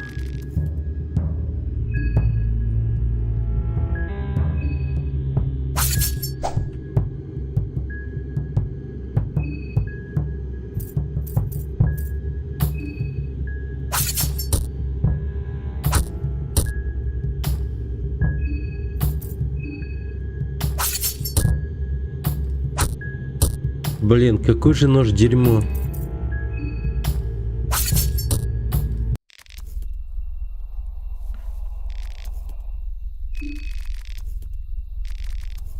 Два патрона.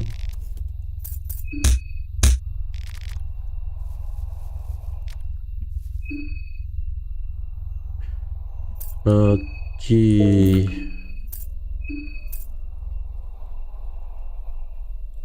О, это очень крутая тема.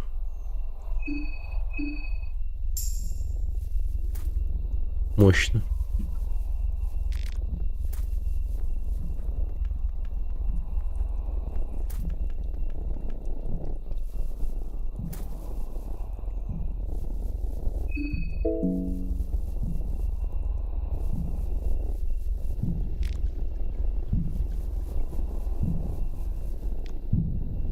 Если здесь Карин нету, то это...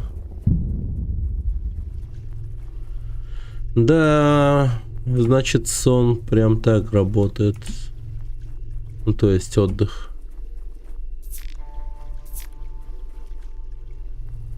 Понял. Значит, я мог застать, по идее, много чего интересного. Если бы я не лег спать, к примеру. По сути. Бутылка водки, кстати. Синяя трава.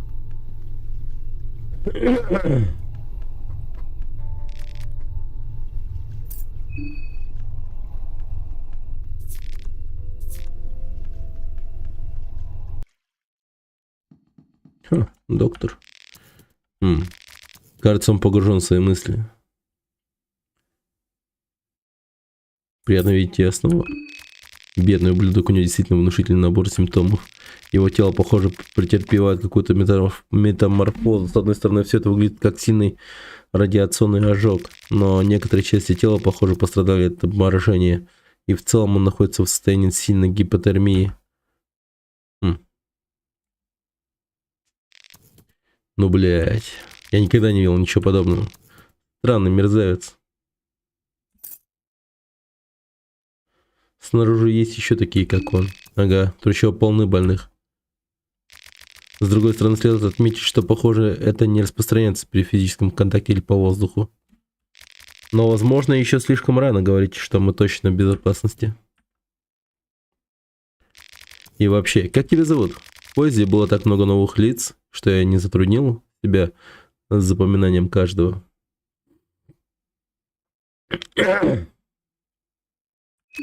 С удовольствием. Моя мать звала меня Дан, а отец Даниэль. Так что можно только догадываться, какой из них настоящий. Дан. Этот беспорядок требует дальнейших исследований. Мне придется еще раз проверить близлежащие трущобы. Ты волен присоединиться, если хочешь. Конечно. Папа, Да, попробуем избежать конфронтации там. А?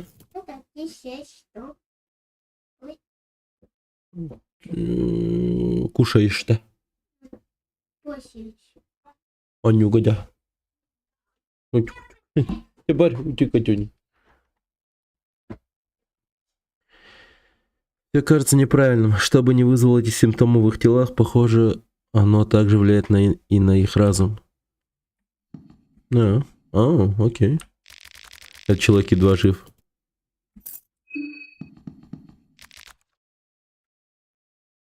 Окей. Да. Не могу спасти всех, полагаю. Окей. Интересно.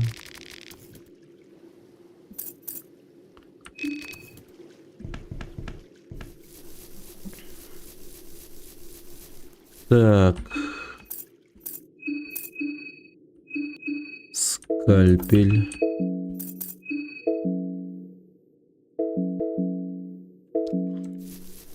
Угу. Кстати, мне что за оружие? Нож? Нож.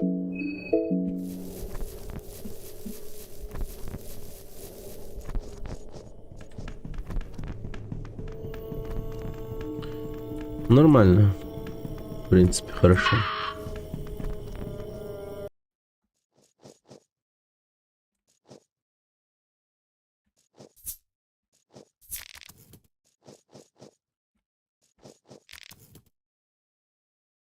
Уже уходишь? Пока нет.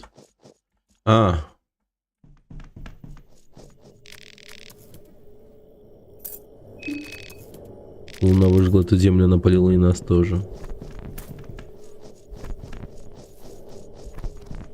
Ну, пока есть Дан, лучше с ним двигаться.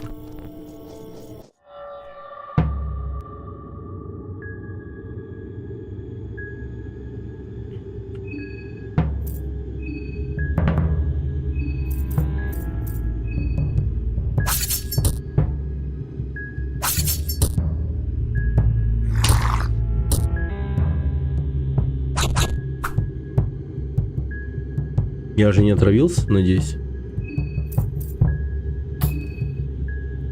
Хотя... Кажется, отравился.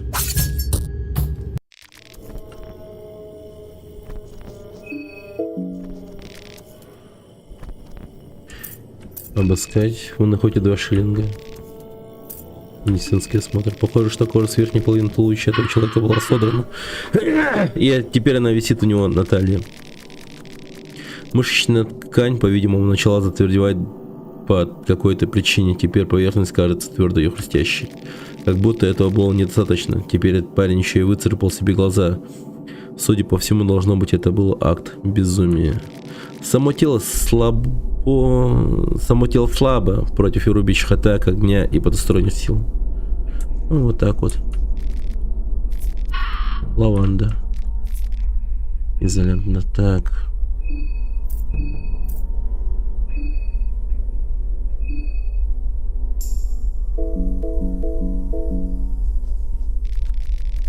Старый фургон. Кто-то пытался сохранить его работоспособным, подлатав всю прогнившую древесину, но похоже, эта штука может развалиться в любую минуту, независимо от приложенных усилий. Яйцо. Закованный в цепи гроб. Цепи кажутся усиленными, но их действительно трудно разомкнуть. Постучать в гроб. Никакой реакции, вы ничего не можете слышать изнутри. Зудит, чешется. Я чешу и чешу и чешу. Что здесь происходит? Холодный свет. Что обжигает? Какой холодный цвет? Ты такой же, ты увидишь, что ты придешь к пониманию.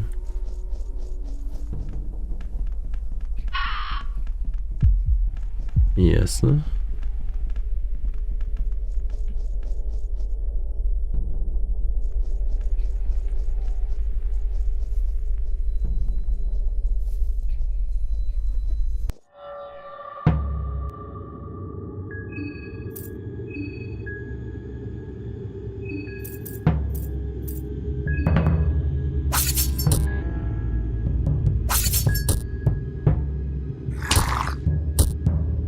Да он заебался.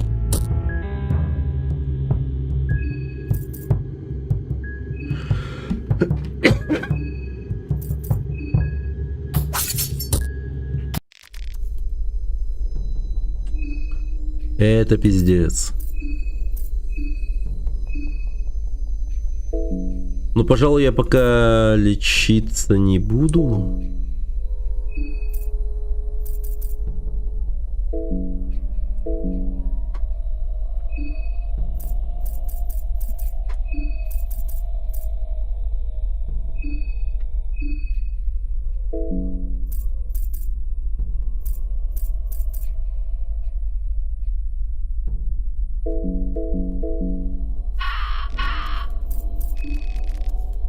Вы находите отрубленные руки и ногу.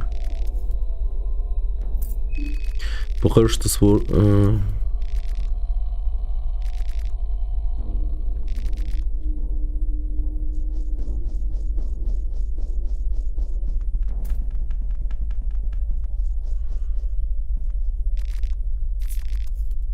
только ткани.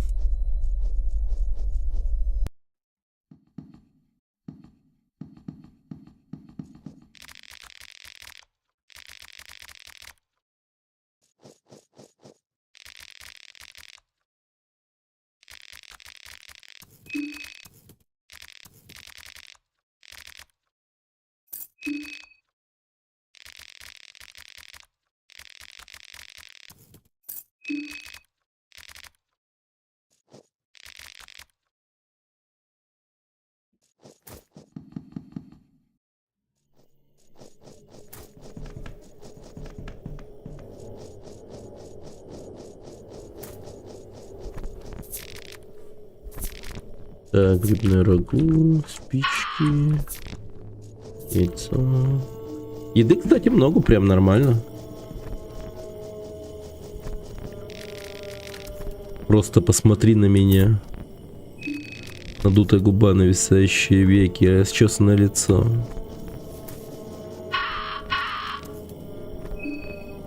Орел или решка? Орел. Сундук пуст. Орел и решка. Да.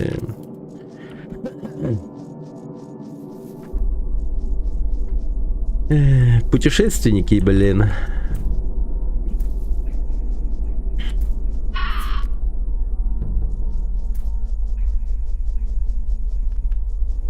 Похоже на Индию, так сказать. Уже уходишь? Блин, а что он делать намеревается, этот чел? Какие планы у Дана вообще?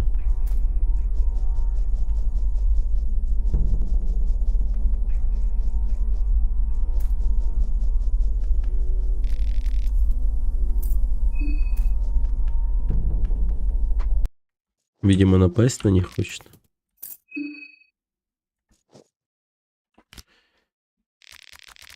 Какое неожиданное зрелище. Этот люк не выглядит так, как будто бы ему здесь место.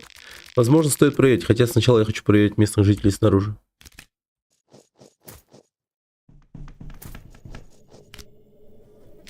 Я никогда не давал хлеб Гиппократу, но когда сталкиваюсь с людьми, явно нуждающимися в помощи, я не могу бросить их в беде. Хотя я не уверен, что именно я могу сделать для этих людей. Я чувствую, что современная медицина здесь не поможет.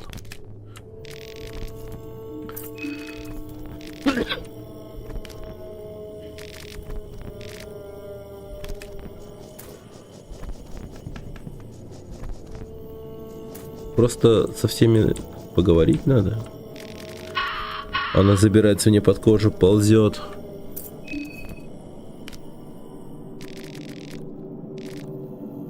Ну, видимо, во всех территориях примерно надо поболтать. О боже, какое у вас тут украшение, мистер. Да, ничего не стал вашим тиммейтом, но ничего. Вы выживете пока в одного.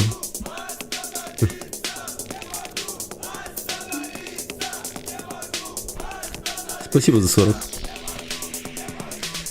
Дан еще не стал вашим тиммейтом. Но ничего, а вы выживете пока в одного.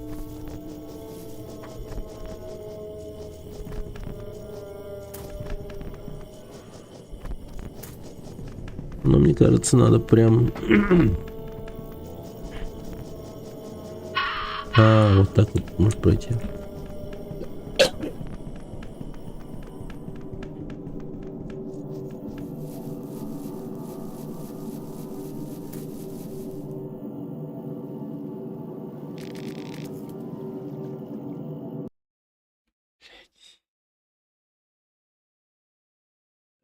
Я забыл полечить.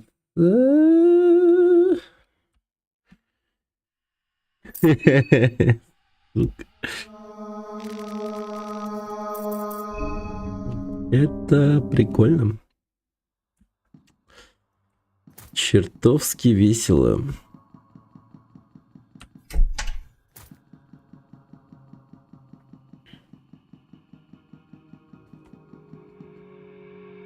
Подхватил какой-то эбол в этой вашей Индии. Да, вообще. Не, ну у меня была какая-то рана в руке. Я забыл ее. Ну как забыл? Я просто был уверен, что еще встречусь с врагами и сражусь с ними. Поэтому... Да. Хотел оставить лечение, но потом...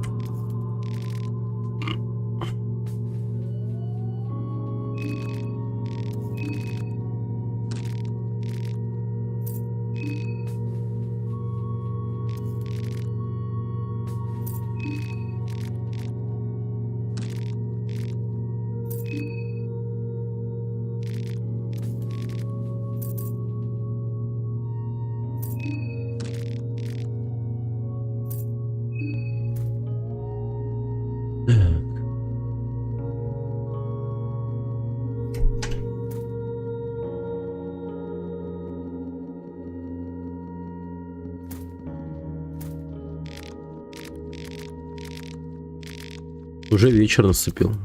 Внезапно.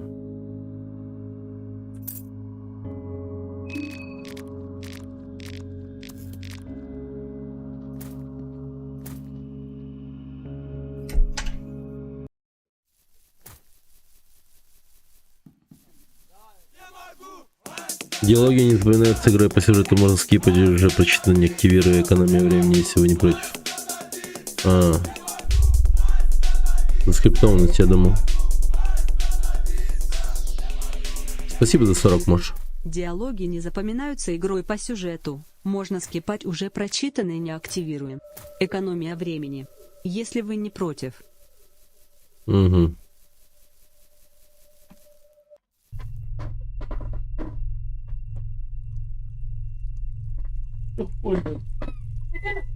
Тёпольный котёнок. Чего, мама?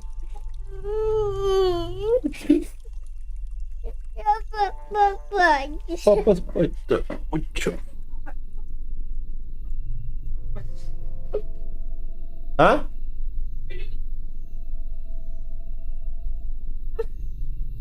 Папа спать-то.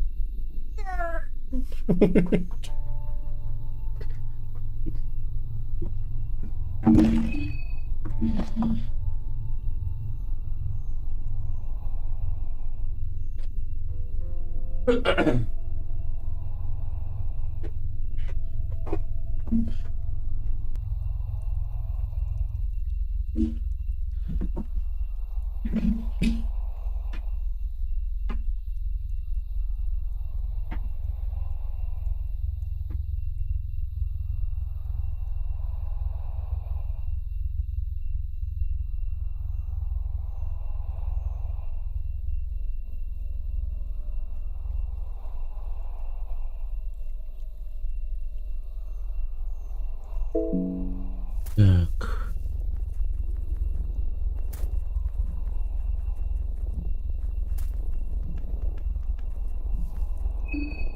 М.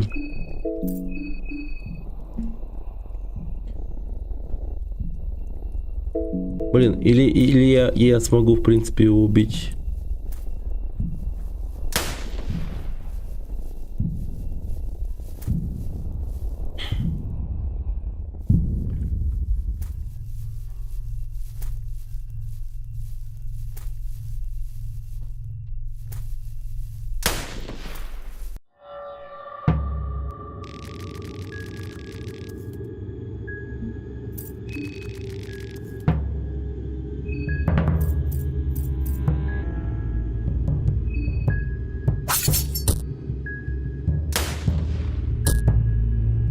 Обалденно ты выстрелил в меня.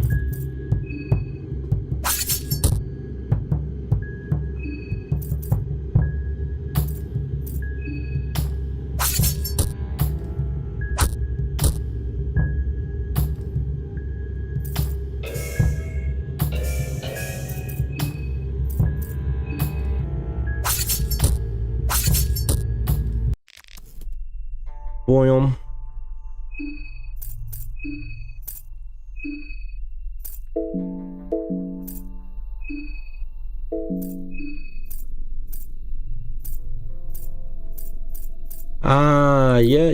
Блин, офигенно просто.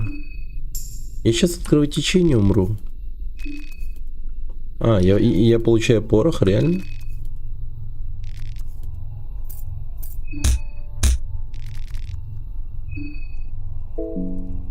Ну это фул говно. Я труп. Я сейчас от кровотечения умираю, походу. Куска ткани у меня нет.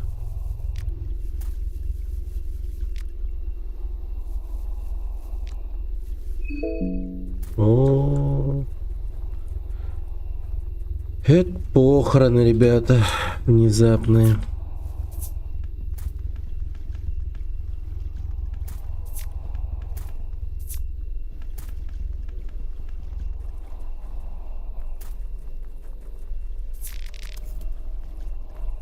Блин, зеленая трава, это, конечно, хорошо.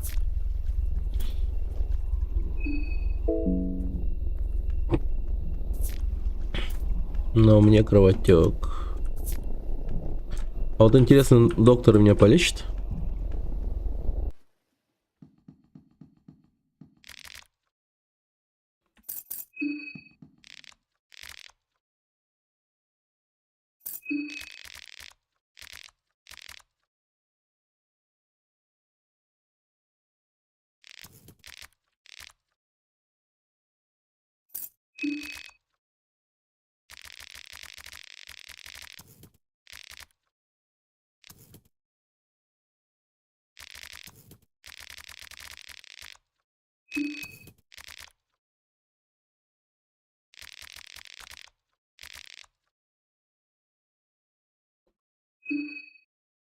Ну, все.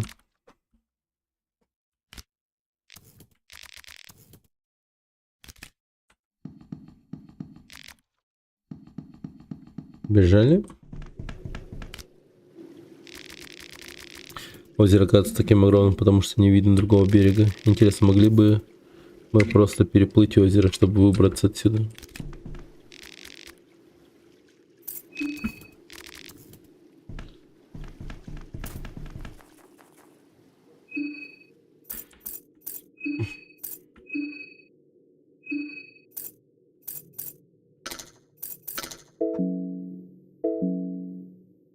Доктор называется.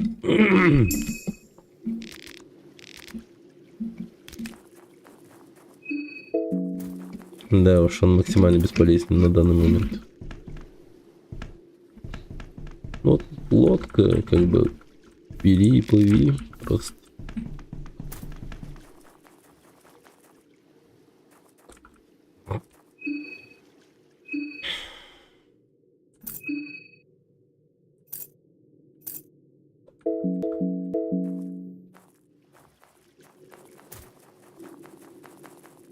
Это ж как мне не везет-то.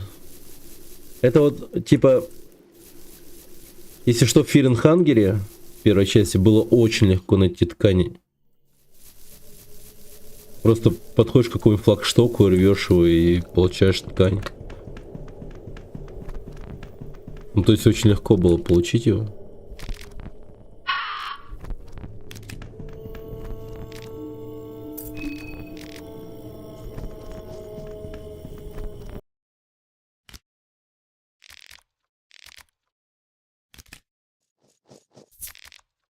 Яйцо, вяленое мясо.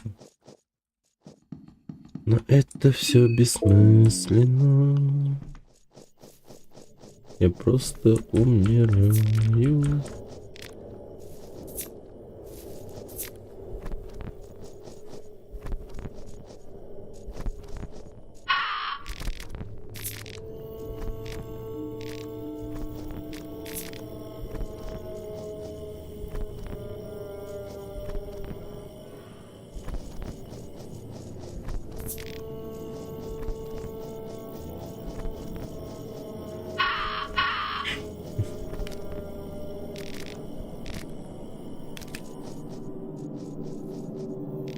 Не сдавайся.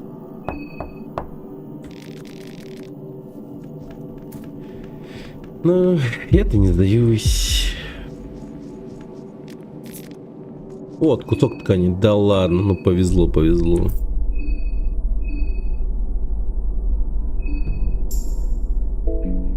Хотя... О везении говорить рано, на самом деле.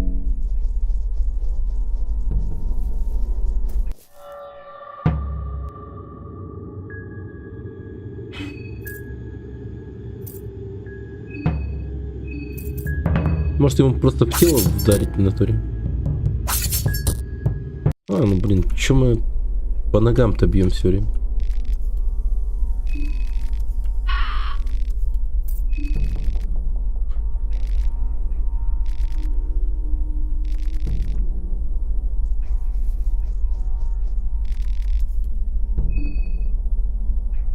Орел. Бременский противогаз.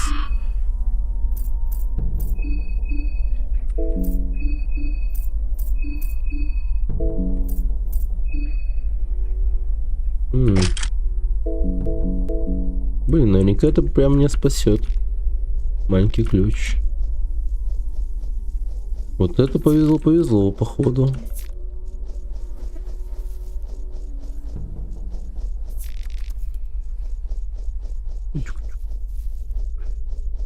Вкусная лепешка, да? Угу. Утюк-утюк.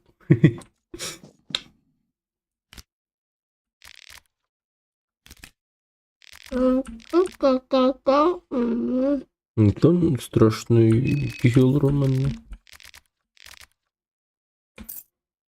Абага.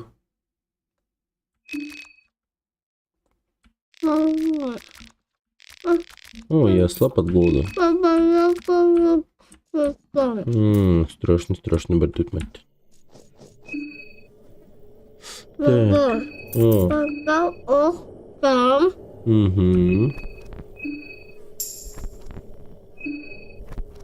О.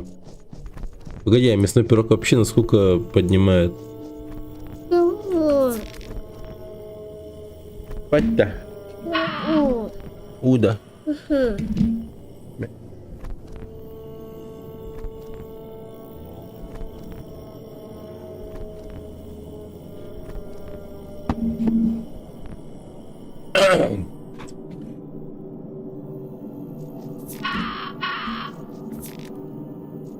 Белый флакон, зеленая трава, трубка.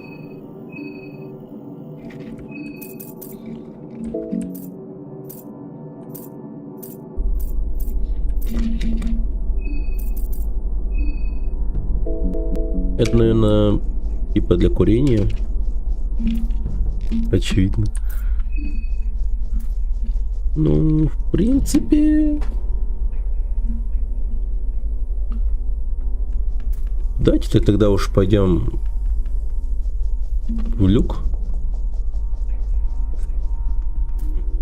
Раз уж такой... А, подожди. Там же одежда висит, кстати. А, и вот это вот ткань не дает, да? Блин. О, ничего себе. Папа. А? Папа, что? Я все равно посмотрю, могу ли я что-нибудь сделать для этих людей. Я встречусь с тобой позже, хорошо? Разумно ли разделяться? Вероятно, нет, но мне нужно подробнее разобраться в этой болезни. Будь осторожен там.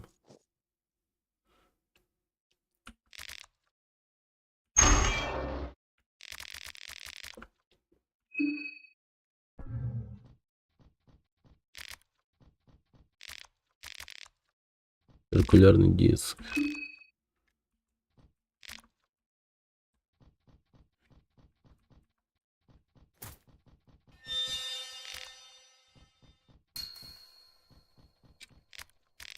Металлолом, металлолом. Много металлолома. Папа, что это? А? Отак літях путю письма, потім отлягих пить.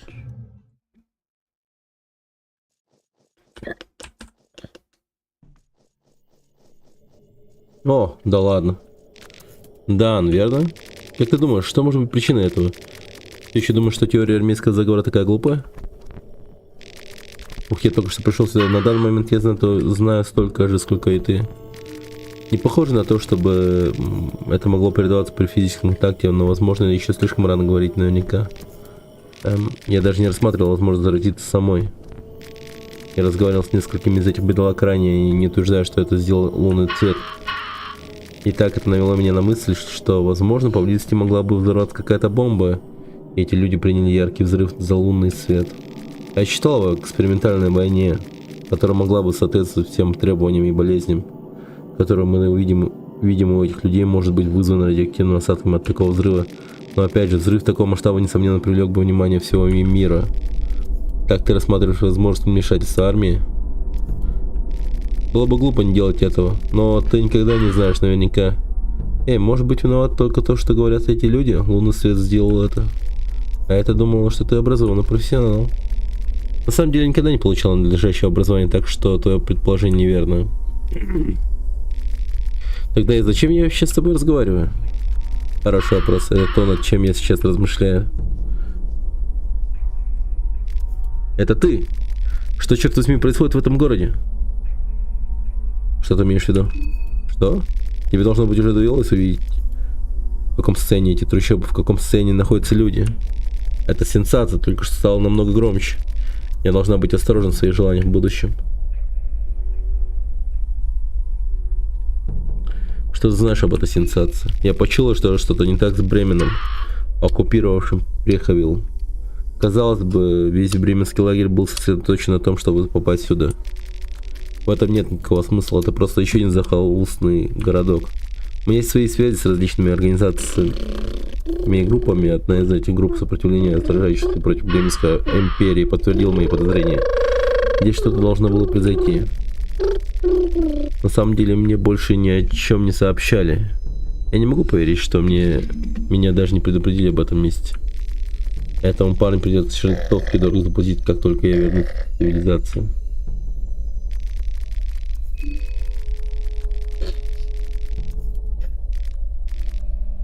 Блин.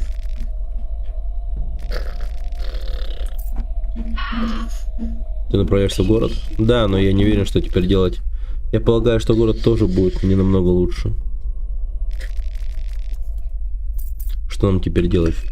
Нам? Ничего не нужно делать. Я работаю одна. Мне есть сенсация для расследования. Теперь ставки просто стали выше. Вот и все. В одиночку это будет небезопасно. Ты беспокоишься во мне или о себе? Не жаль, но для тебя, вероятно, было бы намного безопаснее, если бы ты просто вернулся в поезд.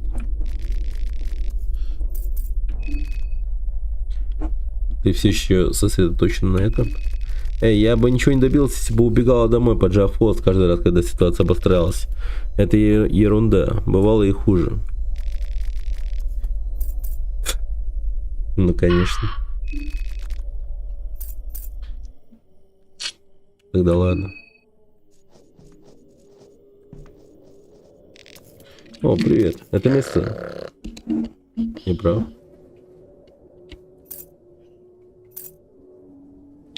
Есть какие-нибудь идеи о том, что не так с этими людьми? Не совсем. Если быть до конца честным, никогда раньше не видел ничего подобного. Хочешь присоединиться? Может быть, немного позже. Я все равно пораспрошу людей о том, что на самом деле здесь произошло.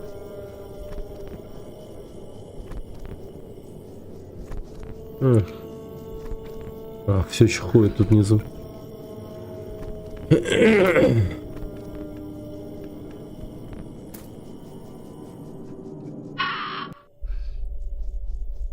И все объезденных переулков исходит запах смерти. 9-миллиметровое пуля. Овощной пирог, мясной пирог, Полгерс, водка.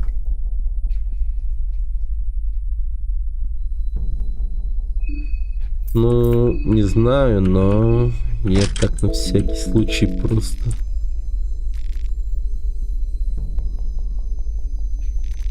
Коридор был завален всем этим ненужным хламом.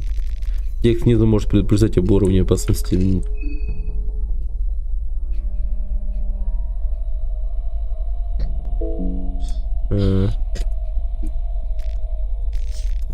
Желтый флакон.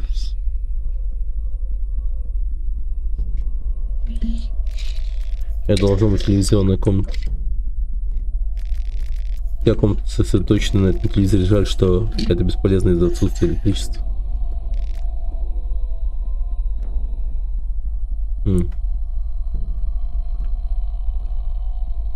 Странненько. Пыльный радиоприемник включить. Похоже, он не работает.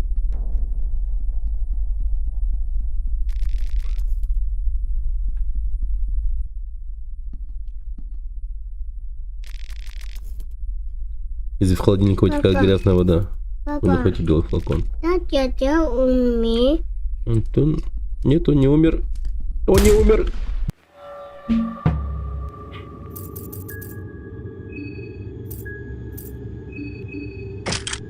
Дядя умер.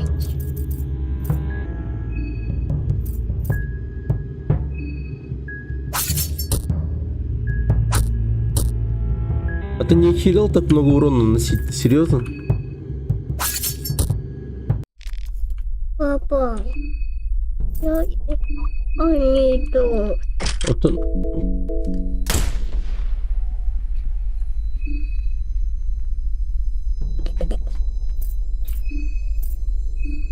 Папе тоже надо слышать, что происходит.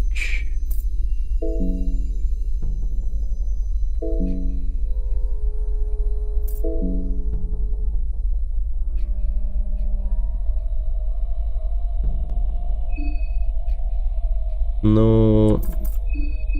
Да, наверное, справлюсь.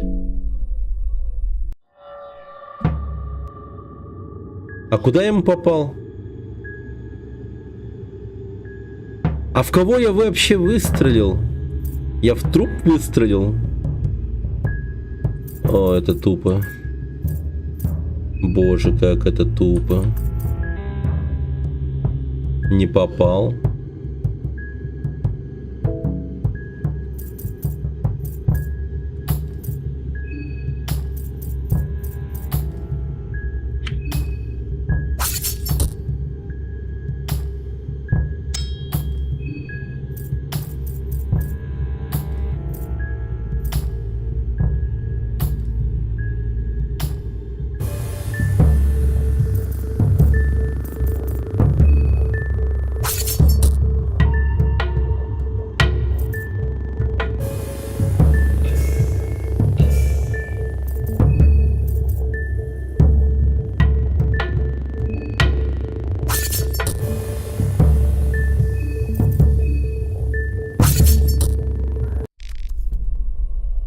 Да ладно, я справился. Патрон. Неплохо. Серп.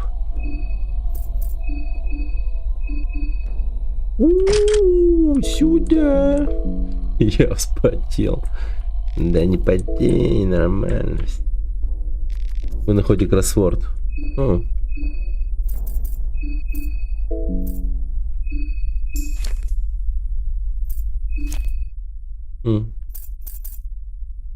Прикольно.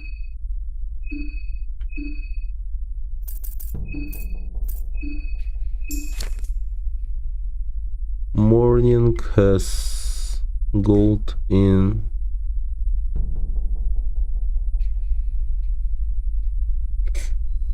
his mouth. In his mouth.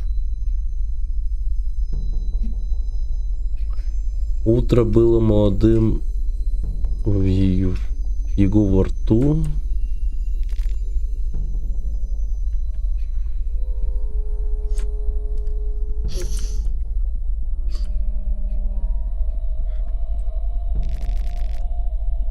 Так, коридор завален. Точно так. Жесть. Чё ж творится?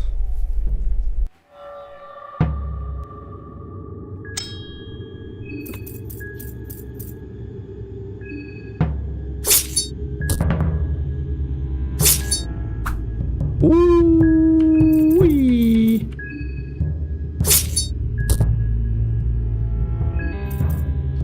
Капкан ее супер атака. Ну да. Скорее всего отрубают мне ноги или типа того.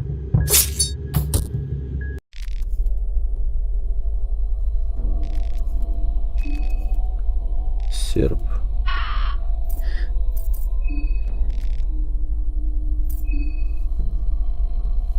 Кто это? Мертвое тело, по-видимому, находится в относительно свежем состоянии разложения. В кармане трупа что-то оттопыривается. Это небольшая брошюра, свернутая в рулон, вы находите дневник солдата 1.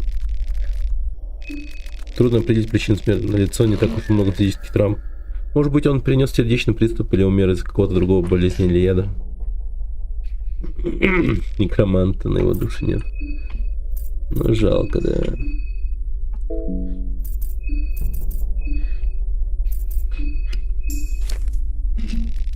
Какими захолустными уголками на самом деле являются темные уголки Земли? Когда я услышал об этом задании, я подумал, это город Прехивель, по крайней мере, приличных размеров, и там наверняка найдется какое-нибудь развлечение с местными танцовщицами и уличными девушками. Но, увы, я не слишком стремлюсь вживаться в роль местного жителя после того, как немного осмотрю город. Честно говоря, я озадачен тем, как город такого размера удавалось оставаться настолько изолированным от влияния соседей и современности. Народ Прехивиля все еще крепко держится за религиозные обряды, такие же старые, как само братство. Человеческие жертвоприношения в наши дни меня пугают. Даже если я видел ужас войны от распятий, установленных по всему городу, у меня аж мурашки пробегают по спине. Ядрить, ясно. Народ тут довольно конченый. Хирургическая пила.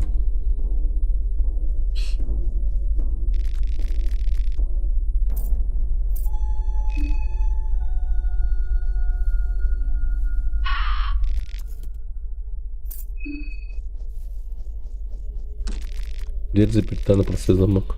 Вы могли бы использовать маленький ключ здесь.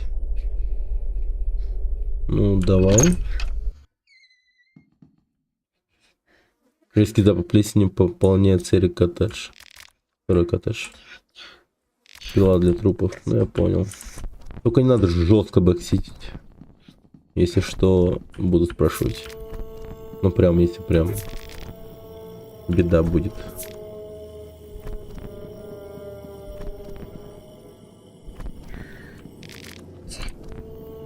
Как? Пустое ведро и пустой чемодан. Вы начинаете видеть закономерность.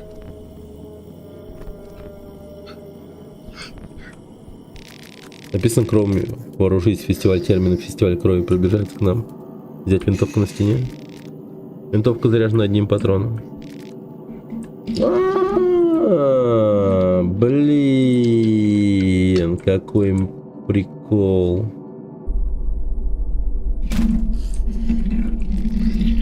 Упал сам по себе.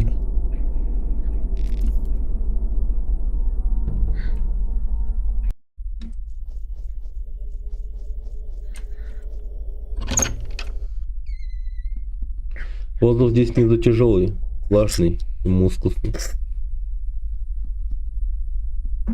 Мускусный. Белый флакон.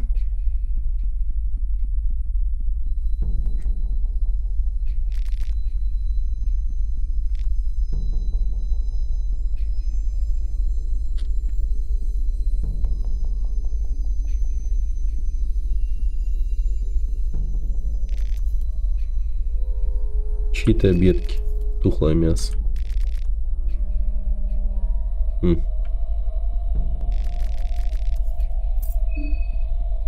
Так, пока не будем отдыхать.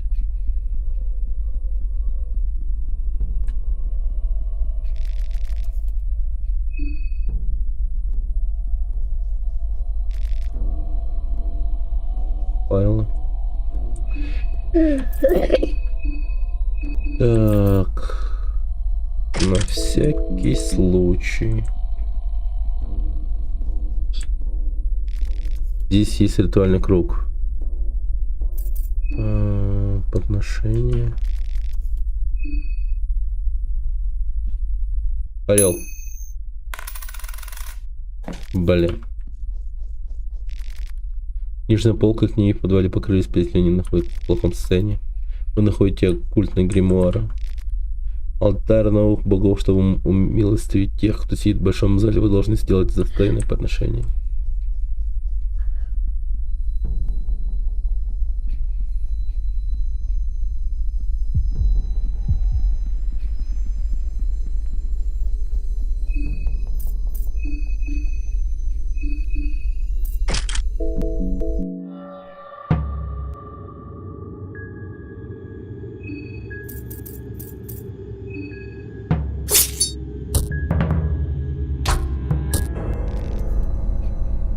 Надо было отдохнуть.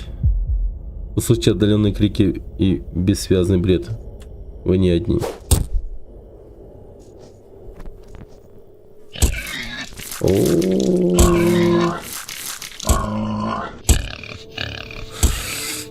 Да, это жестко.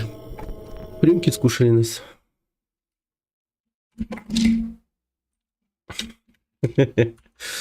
Да.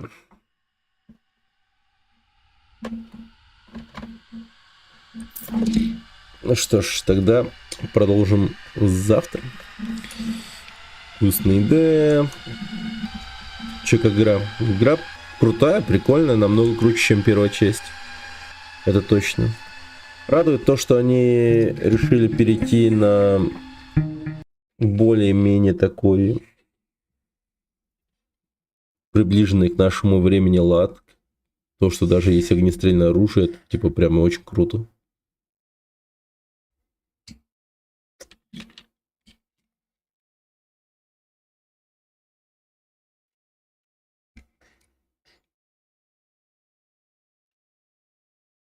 Я думаю, будем дальше, конечно же, проходить завтра.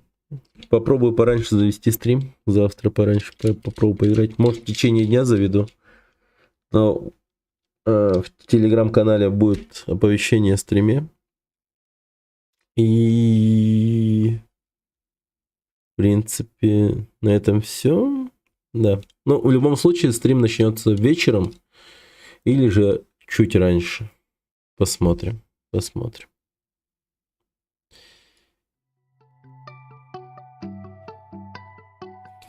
Ну что ж, всем спасибо, кто был. Спасибо, Мош, большое спасибо за донаты. Спасибо за общение, ребят. И увидимся завтра. Приблизительно в это же время. Пожалуйста, баттеры. Переходите по ссылке в телеграм-канал. Там у нас довольно-таки, на самом деле, интересно.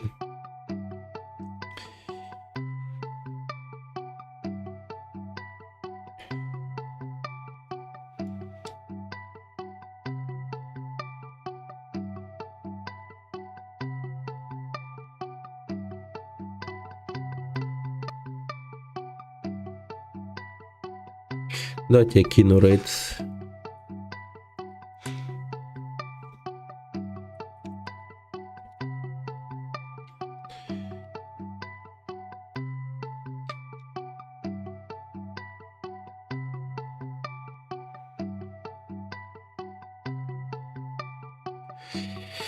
Передавайте привет лорду. Ну и все. Покеда. Пойду уложу спать моего микрочелика.